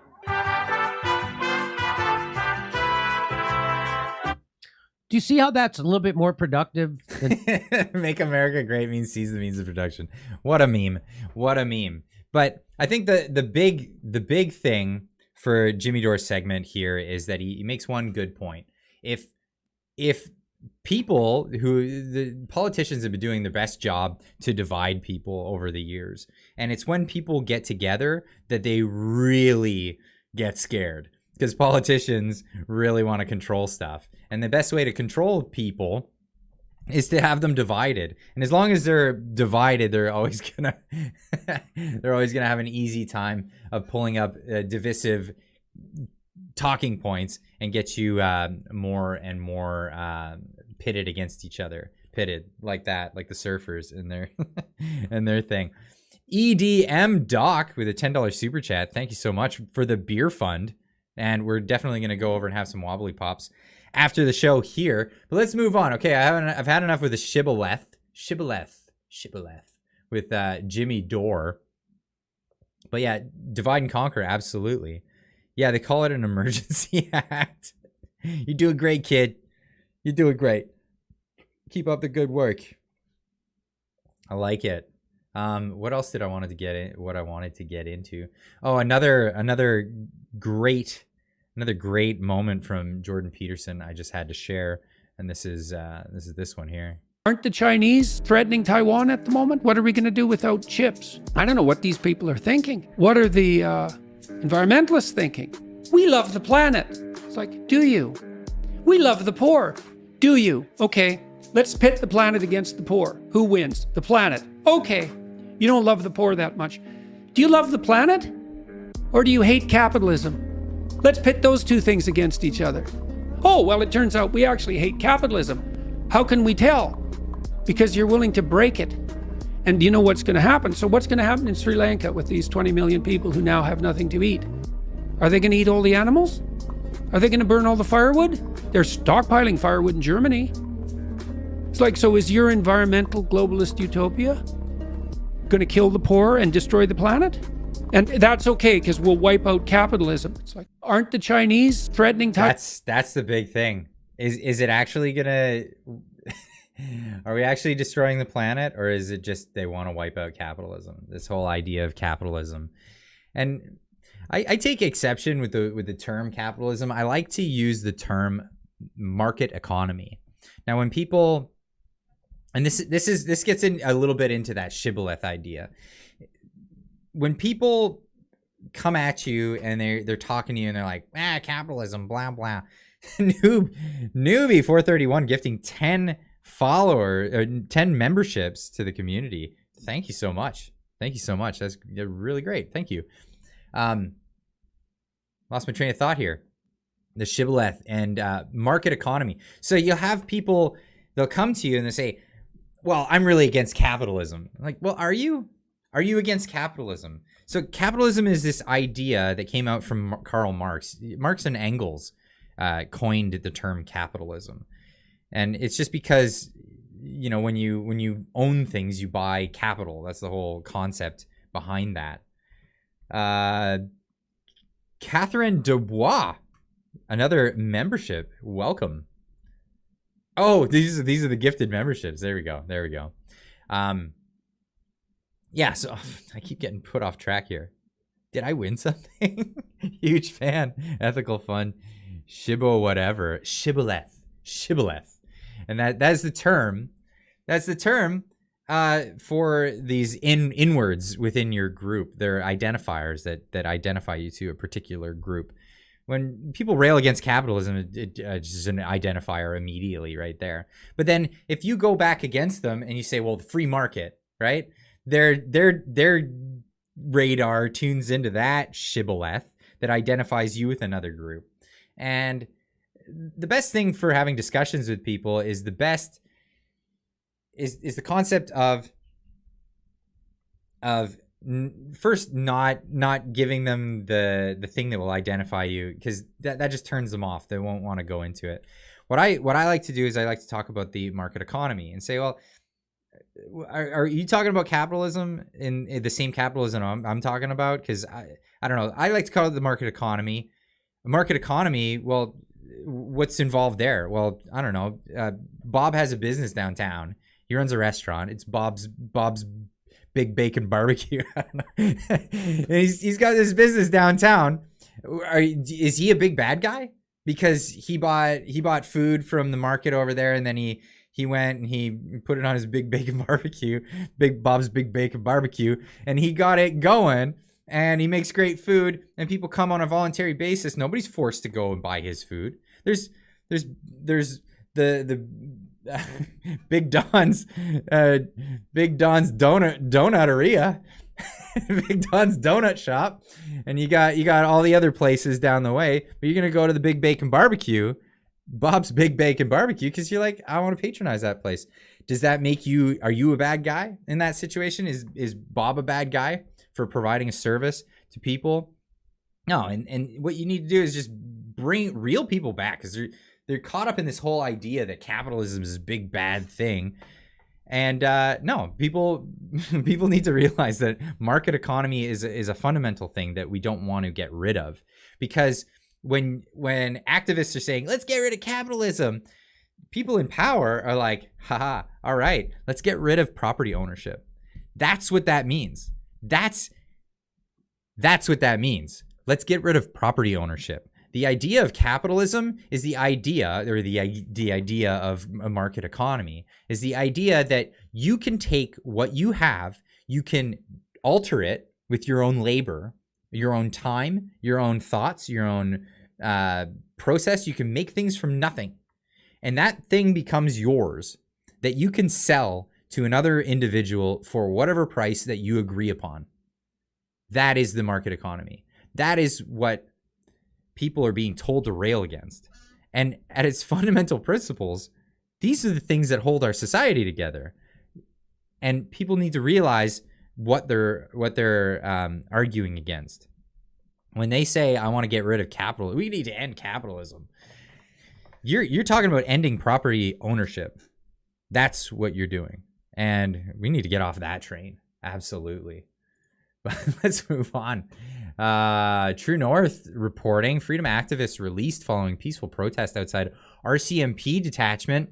This is what happens when you put pressure on the political class. A lot of these people are political prisoners, especially from the Coutts border.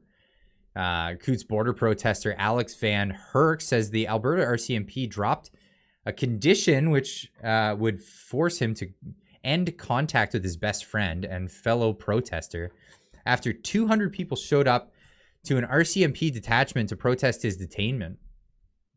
Imagine if we saw this in Ottawa. Well, we wouldn't be able to see this in Ottawa with Tamara Litch's case. Why we got ones in the chat? What's going on? Urgently. What happened? What happened? Did I miss something? We got a bunch of ones in the chat. Texas Ranger badge. One in the chat for newbie 431. Okay, nothing bad happened. Yeah, that's good. That's always good news. Good stuff. Anyway, we couldn't do this in Ottawa for Tamara Litch when her bail hearings were being heard, but at the Coutts border protester in Alberta here had 200 people show up to an RCMP detachment to protest his detainment.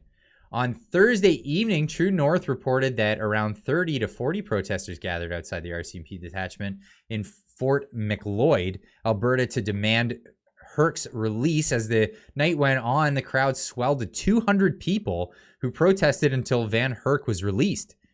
If we stand up against tyranny, we have the ability, Van Herk told True North on Friday morning. The power is in the people, but the people have to be there to do it. Absolutely. Gotta be there to do it. And that's amazing.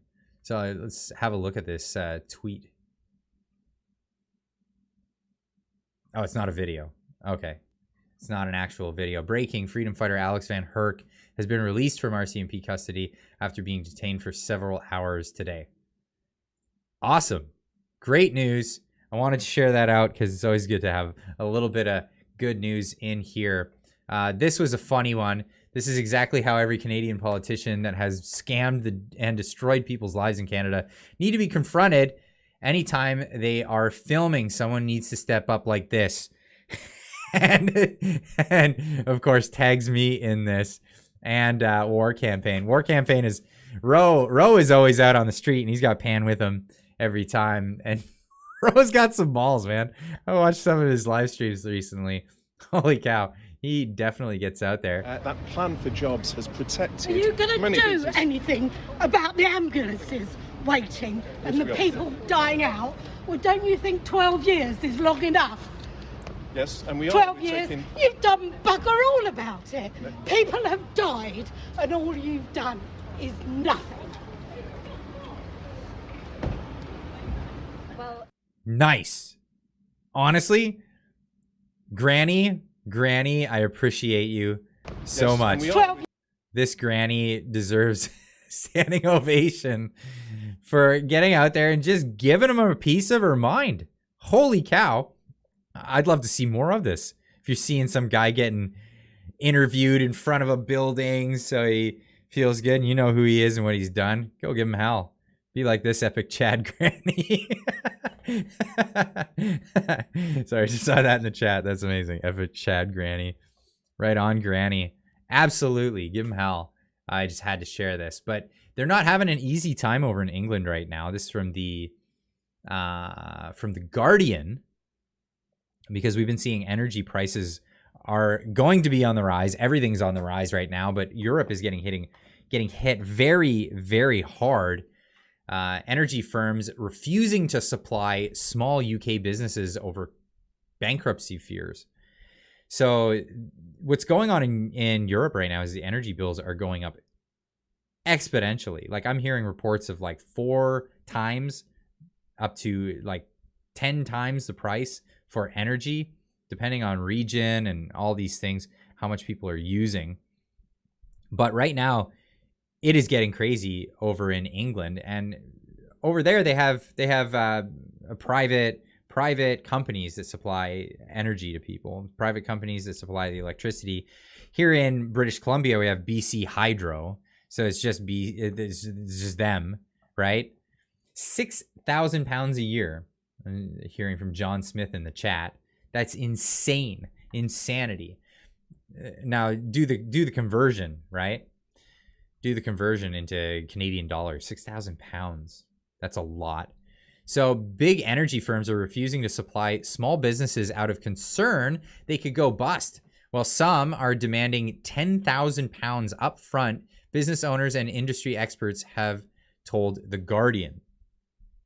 In the latest sign of the deepening energy crisis, business owners say they were struggling to find a supplier in the run-up to the busy October period for renewing gas and electricity contracts, leaving them facing exorbitant bills or demands for a deposit. Suppliers named having refused services or asked for a down payment include SEE, Scottish Power, E.ON Next, Drax, and Ecotricity. Business owners called for urgent action from the government, warning that sectors such as hospitality, which is already struggling with inflation and the lingering effects of the COVID-19 pandemic, are particularly at risk. This is insane.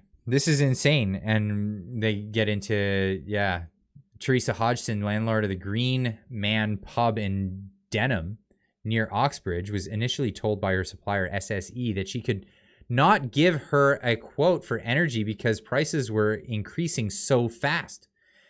When did I pin them down? when I did pin them down, she said, before we can go any further, we want £10,000 deposit, Hodgson says. Now, this is increasing all over Europe. This is insane. And if you think that we're exempt from this, no dice. No dice. And we don't use only, I know it's called BC Hydro. You have Ontario Hydro. That's not the only source of electricity in Canada. We're not just running everything off water pumps. Energy costs are going to go up, and they're going to go up huge. People have natural gas, and this is why it's just ludicrous that we're not using the resources that we have in our own country. It's just insanity. Now you look over at Europe in the situation that they're having right now. Germany just finished shutting down all of their nuclear plants, I believe last year or the beginning of this year. They just finished shutting down the last of their nuclear plants, and now they're scrambling to find firewood for people for this winter. That's actually what's going down right now in Europe, and it's only getting worse. It's only getting worse. This green agenda that they're pushing on us at the same time that you have, trade restrictions because of warfare that's happening in parts of the world is just absolutely insane. So, I don't even know what to say about this other than we should be utilizing our own resources here in this country. But we know that our dictator in chief is not going to go with that.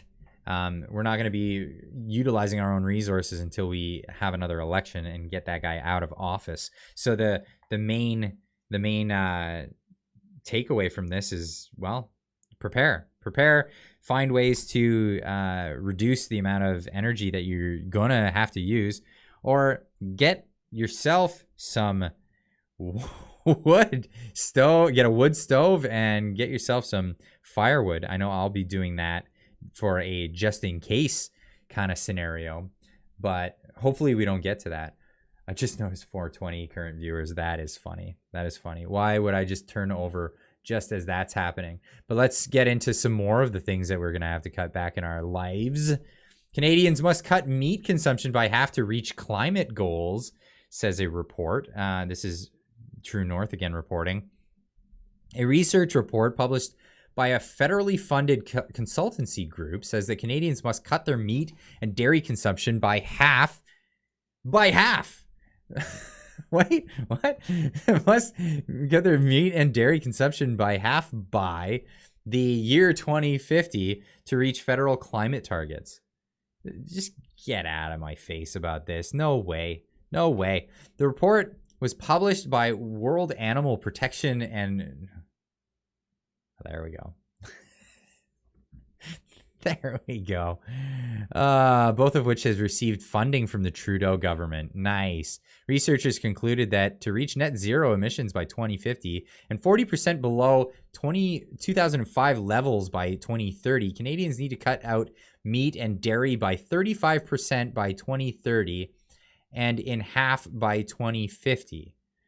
We wanted to look at the potential for reducing our climate change footprint in Canada by moving away from diets high in animal protein, World Animal Protection Farmer Campaign Manager told the National Observer.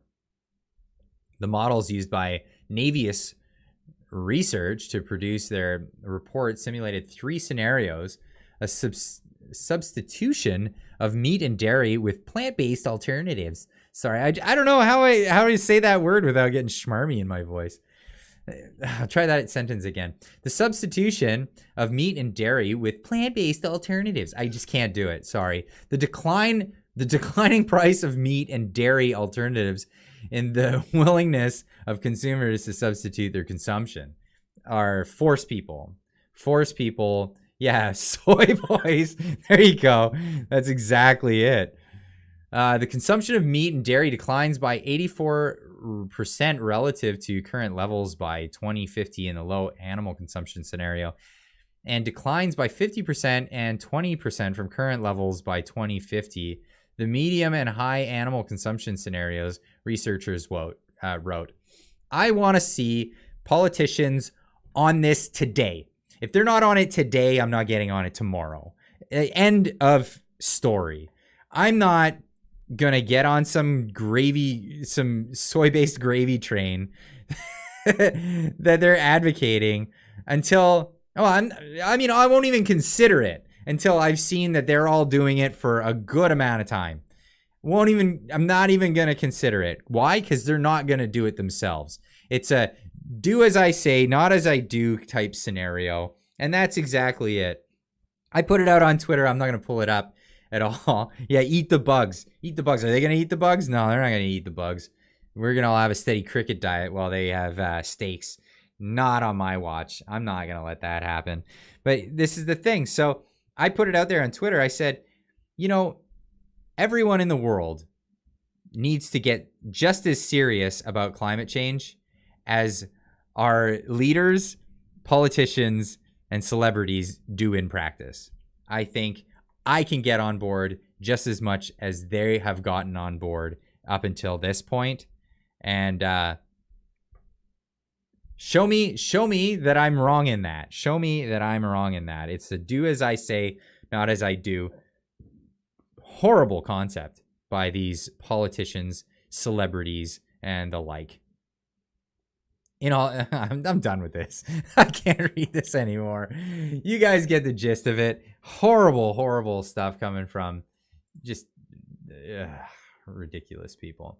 Now, I had Ottawa Scotty on the other day. We were talking about what's going on at that church in Ottawa, and this is the group, the United People of Canada, and they say they want to distance themselves from the Freedom Convoy, and that they want to bring people together.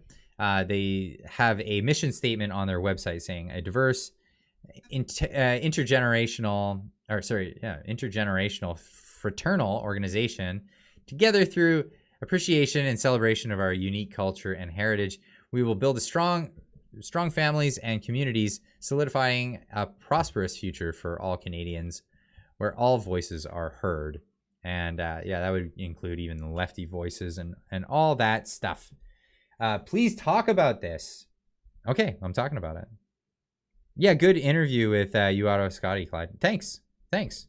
I really like Scotty. It was awesome having him on the channel. But yeah, this was the wrong article.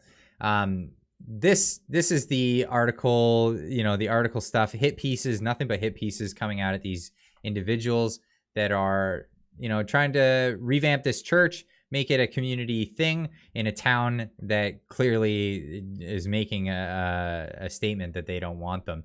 United People of Canada, a new organization now operating out of a historic former church in downtown Ottawa. This is very keen to talk about the last winter's so-called Freedom Convoy. Sorry, this is the Toronto Star, a so-called news organization. It is also keen, in fact, that Tupac, as it calls itself, has booked 2 whole weeks to discuss and take place. 2 whole weeks of discussion to take place in August in something billed as the Freedom Convoy, a community conversation. So that's what we got. Now, we had people come out there. There was Rowan Pan's channel, the War Campaign. I watched their live stream. They went there. The people were really nice. They were really nice. There was a bunch of idiots on the other side, and Ro was over there talking with them, got their perspective, and we're waiting for an update on what's going to happen. So there was no eviction. None of that happened. What I learned about the whole situation of this group and what they're doing is that they have clearly modest intent. They want to have a place to discuss things with people and have a community sort of oriented organization from there. They were inspired by the Freedom Convoy, but they want to be not associated with them. Now, that being said, there was a few incidences. There was an altercation. There was a furry dog boy. I don't even know how to get into this. So there was some, dog boy. So this character came out and took one of their water guns. Why they had water guns is beyond me, and this is what I'm going to get into. But yeah, the dog boy guy ran over, tried to take one of their water guns, and then they sprinted after them, tried to make a citizen's arrest, and then dog boy got away. And it was just kind of an embarrassing whole sort of situation. It was really an embarrassing situation. But the guys, the people from this Tupac organization, they were there at their place. They have the place rented at the moment. Apparently, the issue is the landlord, after pressure from the locals. Ro is a positive dude. I like Ro a lot. I like Pan. Those guys are great. And Ro's got some balls. He took on some CBC reporter. I think it was a CBC reporter at the time on the day that showed up to do their shtick. Now I'll get into what their coverage was. Now Ro was showing that there was people that were showing up. What they had to say was, I mean, it was outside the boundaries of what's law. If somebody is renting a premises, you have no business saying that because of their opinions or whatnot, whether they should be renting there or not. I'm of the opinion that everyone should be welcome in society, whether they're a-holes or whatever.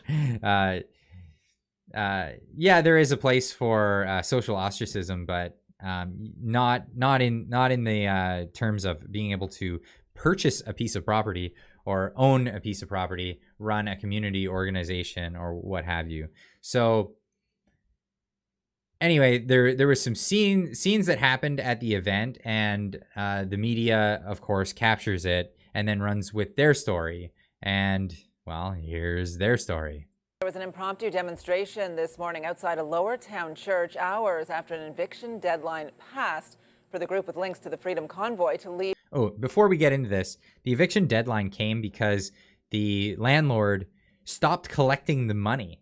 So they were paying their rent. It's not that they were in the rears for their rent. They were living up to their end of the bargain. The landlord's not living up to their end of the bargain, but trying to use a technicality to get them out of the location, apparently. And that's what I know so far, and that's what I learned from you, Ottawa Scotty. And that's the thing. Leave the property. That group still refusing to go. CTV's Graham Richardson is there and has been watching this for us. So where do things stand right now, Graham? It's a good question, Patricia. It's really a simple story. This group behind me has a dispute with their landlord. They say they've paid the rent or tried to. The landlord says they haven't. They've got to leave. They're not leaving. They're staying put. Of course, this group, as you said, affiliated with the convoy, invited the media onto the steps today. Again, they're not affiliated with the convoy. So the organizer of the convoy that I'm aware of, Tom Marazzo, Tamara Litch, none of these people are involved in this organization. So I think this is irresponsible on the part of the media to say that this is part of the convoy. They're not the organizers from the convoy. They're not any of that. So they may have been inspired by the convoy, but they're not part of the convoy. And then they told some photographers from CP and CBC to leave. They still stayed and took some pictures. Then they started to hit them with water guns and to try to push them off the property, accuse them of trespassing. Now they say they're going to do a private prosecution against these people. They say that the bailiff who tried to evict them broke the law. They're under criminal investigation now. It's not at all clear that that's the truth. Here's one of the organizers and what he had to say about why they're staying put. We're not leaving, we're lawfully here, and certain individuals have broken the Trespass to Property Act, and now we've mentioned to them they're interfering with a social and benevolent gathering we understand to be contrary to the Criminal Code of Canada. Please leave. Individuals that are interfering with a social and benevolent gathering, this individual with the brown jacket, this individual with the black t-shirt. Make sure we get that documented. Camera team. Okay. just before we go on, not a good look. Not a good look. This is where I gotta say, like, I don't know. The king. The media is gonna have a field day with anything that you do publicly. If you go out wearing a cape and a crown, rubber dish gloves, and a super soaker. I take it it's not a super soaker. I think super soaker brand would not be happy with me saying that these are not super soakers. These are, in fact, X-Shot water pistols or water guns. But yeah, I mean, this, if you go out like that, you're gonna give the media exactly what they want. Sort of soaker.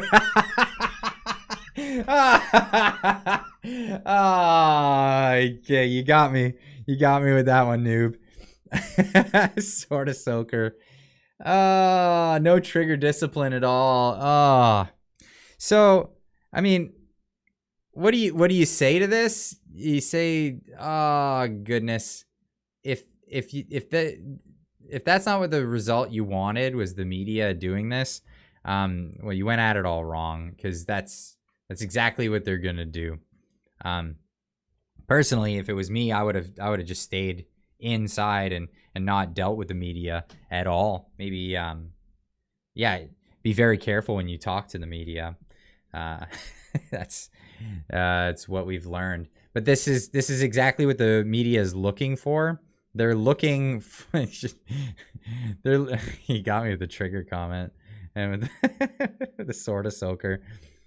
But yeah, you have to show discipline when you're around the media, because that's exactly what they're going for, and that's what they're going to do. Do you think there's any mention about Dog Boy? No, there's not going to be any mention about Dog Boy. Let's hear what else they had to say here. Line here is we have a dispute between the tenants and the landlord. The police were just called because the people in the... He doesn't say what the dispute between the tenants and the landlord is.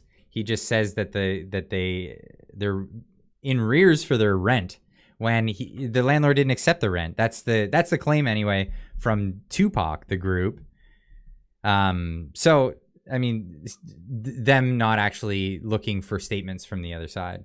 The church called the police about the media situation. The police have now left. There's not any clear indication that this is going to move any further today, but I am reminded of those very cold days in February with blasting music and dancing. It's a lot. It was so terrible. Everyone was out there blasting music and dancing and enjoying themselves. What a terrible time in February. Warmer right now, but they're doing it on the steps of the church right now. They're dancing, and they are saying they're not leaving. And there are members of the community around quite frustrated by that. But they were out there in not even in the dozens. If you watch Roe and Pan's coverage of this, there was nobody there. This is the media running with a story where there was nobody there. It's really sad. There was the dog boy, some furry guy shows up. He had some weird rubber dog thing. Bro interviewed him, and he's quite the character. But these guys, they got the word from him. Would they put their camera on him? No. I mean, he looked just as ridiculous. I mean, the crown and cape, guys, that's just ridiculous. But yeah, dog boy. More so ridiculous, but no, they wouldn't put a camera on him. But this is where we stand, which is exactly where we were basically 24 hours ago. Yeah, residents in Lower Town definitely reminded of February as well. Now, okay, so residents in Lower Town, from what I understand, the media does not care anything about Lower Town. They care about Lower Town in this moment because it's the story, but Lower Town is like the seedy end of town where all the junkies hang out, and that's the truth of the matter. And it's just so hard to watch war campaigns stream on this and then go to what these media outlets are reporting and have any faith in what they're reporting on. Well, they've been advised by some of the community groups to just stay back and let the officials handle this, but that level of frustration must be starting to rise with this mini circus happening right there on the steps. It is, and it's kind of got that thumbing your nose sort of tone to it, which they love to do. When he came out in the crown and the gloves and the scepter, he's saying it's street theater. We want to bring humor to this, and you know, a lot of people quite fatigued by the message. We're fatigued by your message. Fatigued by your message. Yeah. So the theatrics definitely not working out in Tupac's favor. That's for sure. So even though they have good intentions, that in my opinion was a bad move. It was a bad move coming out with all of that on. If they would have just stayed inside and maybe just came out and said, hey, anyone's welcome who wants to come and talk or whatever. But if you're here to disrupt things, we don't want anything to deal with you. Honestly. Goat, bring other goats in his yard. War campaign, dog boy. Yes, dog boy. War campaign with a $20 super chat. Thank you, my man. Thank you. We got this thing going on now. It seems that Ro and myself keep throwing $20 at each other, back and forth, while giving YouTube a cut every time. So beer was on me earlier this week, Ro, and it looks like beer's on Ro tonight. After the stream, I'm gonna get into some of those wobbly pops hanging out. Before the stream ends, though, I know I've gotten into it for the whole 2 hours already. I did want to talk about a little bit about the terms of service on YouTube. Yeah, hail war campaign. Salute. Definitely. Ro and Pan, good dudes. Yes. So terms of service, YouTube has removed the rule barring claims that vaccines do not reduce the risk of contracting COVID-19. Essentially, you can now say the vaccines do not prevent infection. You hear that, Ro? Yeah, I know you're very careful on your live streams what to say. But that is a thing. This is obviously brought to me by Tim Pool on Twitter. Alex Berenson apparently got him that information. He went back. He has an archive and a current of the terms of service, and then went on to show basically all the things that you now can claim. YouTube now allows you to claim that social distancing does not work. We've known this for some time. Masks cause oxygen levels to dangerously drop. That one made me laugh. Like, what if you have a long nose? Does that make it? I don't know. Masks are uncomfortable. I don't want to wear them. Anyway, masks cause brain damage. Apparently, you can now make that claim. All right. Masks cause lung cancer. That's a claim that people are now allowed to make on YouTube. This is interesting. The masks cause COVID-19. I had a laugh about this in the video this morning, but somebody brought it to my attention that apparently, if you're breathing on a mask, and then you take it off, now COVID may land on it, but you've just gave it a nice, warm, moist environment to spread and get more COVID in there. And then you put it back on your face, and then you possibly way more susceptible at that chance than just in a normal setting. That's what it was. That's the scenario. Anyway, you can now claim that vaccines do not prevent infection, as we've all kind of known for a long time. Maybe I don't know. Maybe it's what gives that one away. Maybe Trudeau being 30 jabs and he catches it at least every 4 months. Omar Algebra, anytime he has to take the stand, he catches COVID. Maybe that gives it away. COVID-19 no longer exists is one of the claims that you can also make according to the terms of service here on YouTube. But I've never made that claim. COVID still exists. It's just not that severe. That is the issue there. So there we are. Still talking about Dog Boy in the chat, I see. But yeah, Omar Algebra. He's all about them numbers. It's all about them numbers. So yeah, that's what we got into. I'm skipping forward on a lot of things. I wanted to talk about this one because I never got to it this week, and this one annoyed the hell out of me. So this is a claim from RCMP, head of RCMP. Lucky, are you feeling lucky? Let me ask you a question. Head of Canada's National Firearms Program, Commissioner Brenda Lucky, right? So she's the head of the National Firearms Program. She's the commissioner of the RCMP. She admits that she doesn't know those firearms laws intimately. She just doesn't know them intimately. And here's what she had to say. And as the head of the firearms program in Canada, presumably you understand that without a PAL, either restricted or non-restricted. PAL, for those that don't know, is a possession and acquisitions license, known to Canadians as a PAL. In any way that perpetrator is in possession of firearms, it's a criminal offense. Yes. And to the extent that he acquires ammunition is a criminal offense. Yes. And to the extent that any license holder knowingly assists him in acquiring the materials used as part of his. I have to say I don't know those laws intimately. I know that there are obviously illegalities when you don't have the proper licensing. I know that. Whether the restricted, the prohibited, what people can and cannot do with a license, I don't intimately know those, but what you're saying, I'm trusting that it's true.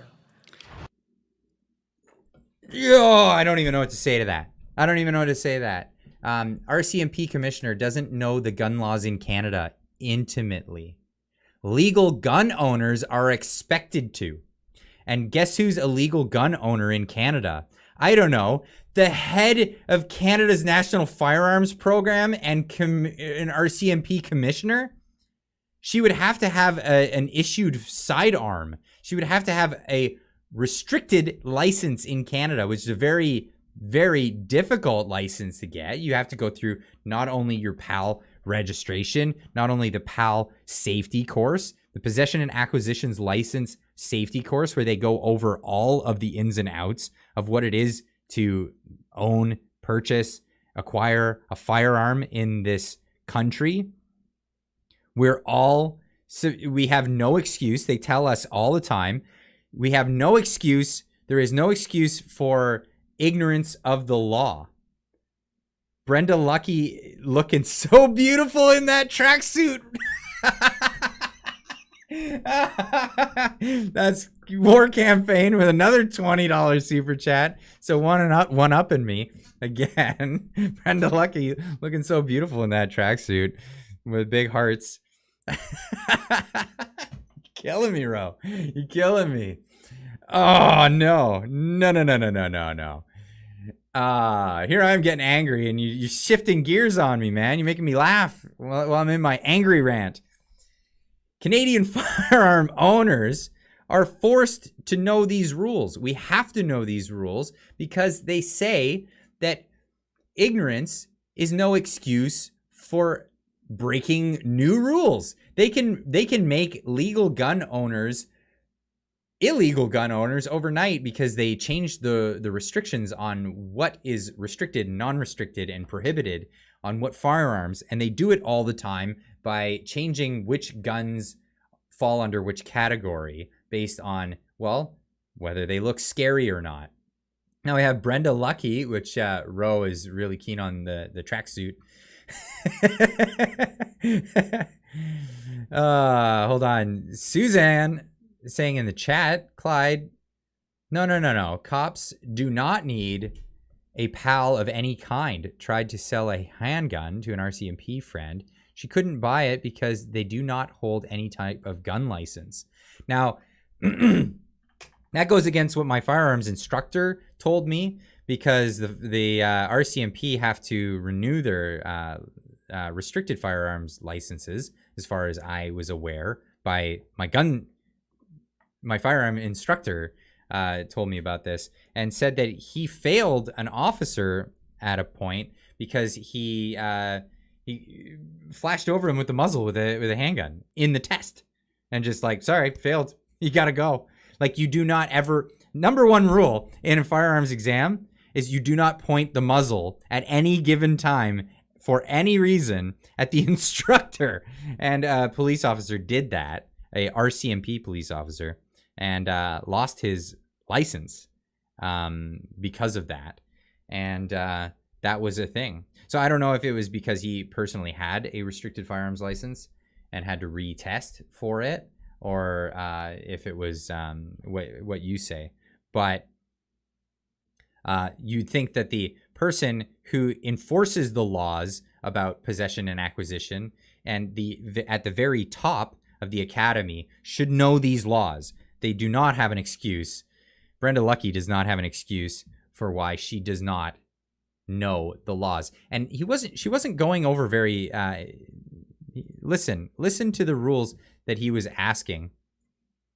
This is not rocket science when it comes to the laws. This is the bare basics of the law. And as the head of the firearms program in Canada, presumably you understand that without a PAL, either restricted or non-restricted, in any way that perpetrator is in possession of firearms, it's a criminal offense. Yes. Sorry, I had to pause that. Somebody pointed out that everyone in the stream gave a like at that particular moment, because it was 398 viewers and 398 likes. 399 viewers and 399 likes. That's amazing. Nice one. Anyway, so what is he going over in this? He's going over the laws about transferring firearms and ammunition. He specifically says about transferring or purchasing ammunition, and that any possession and acquisition license holder must be aware of the other person if he's going to buy for a person who doesn't. You're not allowed to knowingly buy ammunition for someone who does not have a possession acquisition license.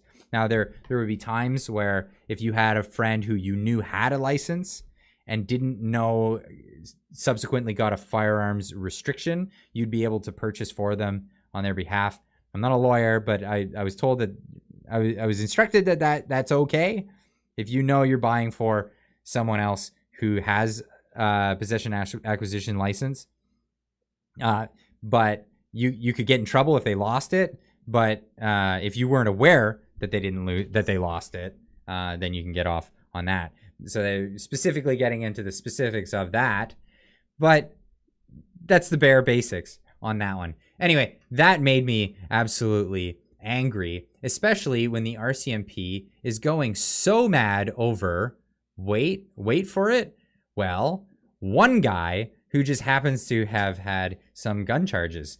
Well, they seem to know their gun charges when they don't like an individual. Jeremy McKenzie, leader of an alleged, he's part of a what can we say here? He's part of a Motown tribute group, the White Supremes. I don't know. Of course, they're throwing accusations out there at everybody. A Nova Scotia man already facing 13 gun charges. Jeremy, now he's the Florida man, the Canadian equivalent to Florida man. Nova Scotia man already facing 13 gun charges in his home province. Also accused of 4 offenses in Saskatchewan, including 2 firearms-related counts, according to RCMP.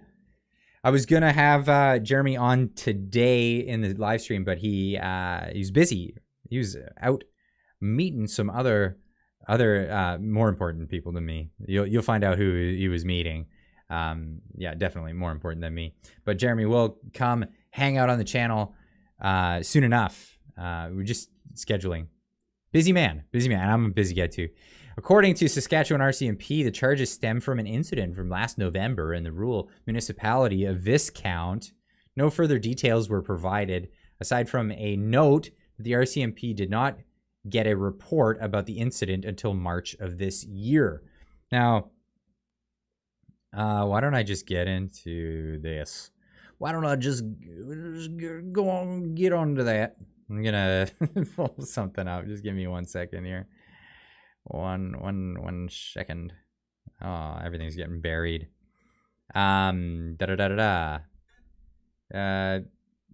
Be vague. Yeah, you gotta be vague. You could say, according to me, anyways, unfounded. So Jeremy tells me that it's unfounded, and there's a mountain of evidence to the contrary to the claims that are being made in this article. But yeah, it'll all come out in court. So when it all comes out in court, then we'll all find out. But apparently it's from November, and it wasn't reported on until March after he was arrested. So yeah, that's where we are. So I did reach out to Jeremy to get any information that I could. But yeah, obviously, the grand founder of Diagolon and good friend of the president, who is a goat, figurine of a goat with a cocaine problem. This is the world we live in, man. This is the world we live in. We live in oh my goodness, this is so crazy. It's so crazy. I was laughing about this at work, and my boss asked me, he's like, "Why are you laughing?" I was like, "What if I told you about a country, a fictional faraway land, which is why a fictional land that's here." Clyde should get Derek Rance on too. I don't know Derek Rance. I need to be introduced to this Derek Rance feller. What if I told you about this fictional country that spanned from Alaska all the way to Florida and left the liberal coasts out? Get out of your coasts.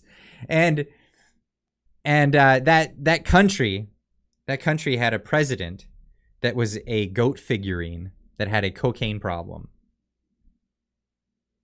What would you think? He's like, I don't know, this is dumb. Like, what is that? I was like, and then I explained the story of Diagolon and how the Parliament, they actually mentioned it in Parliament, and they declared a state of emergency over it. You can't make this up. It's insane.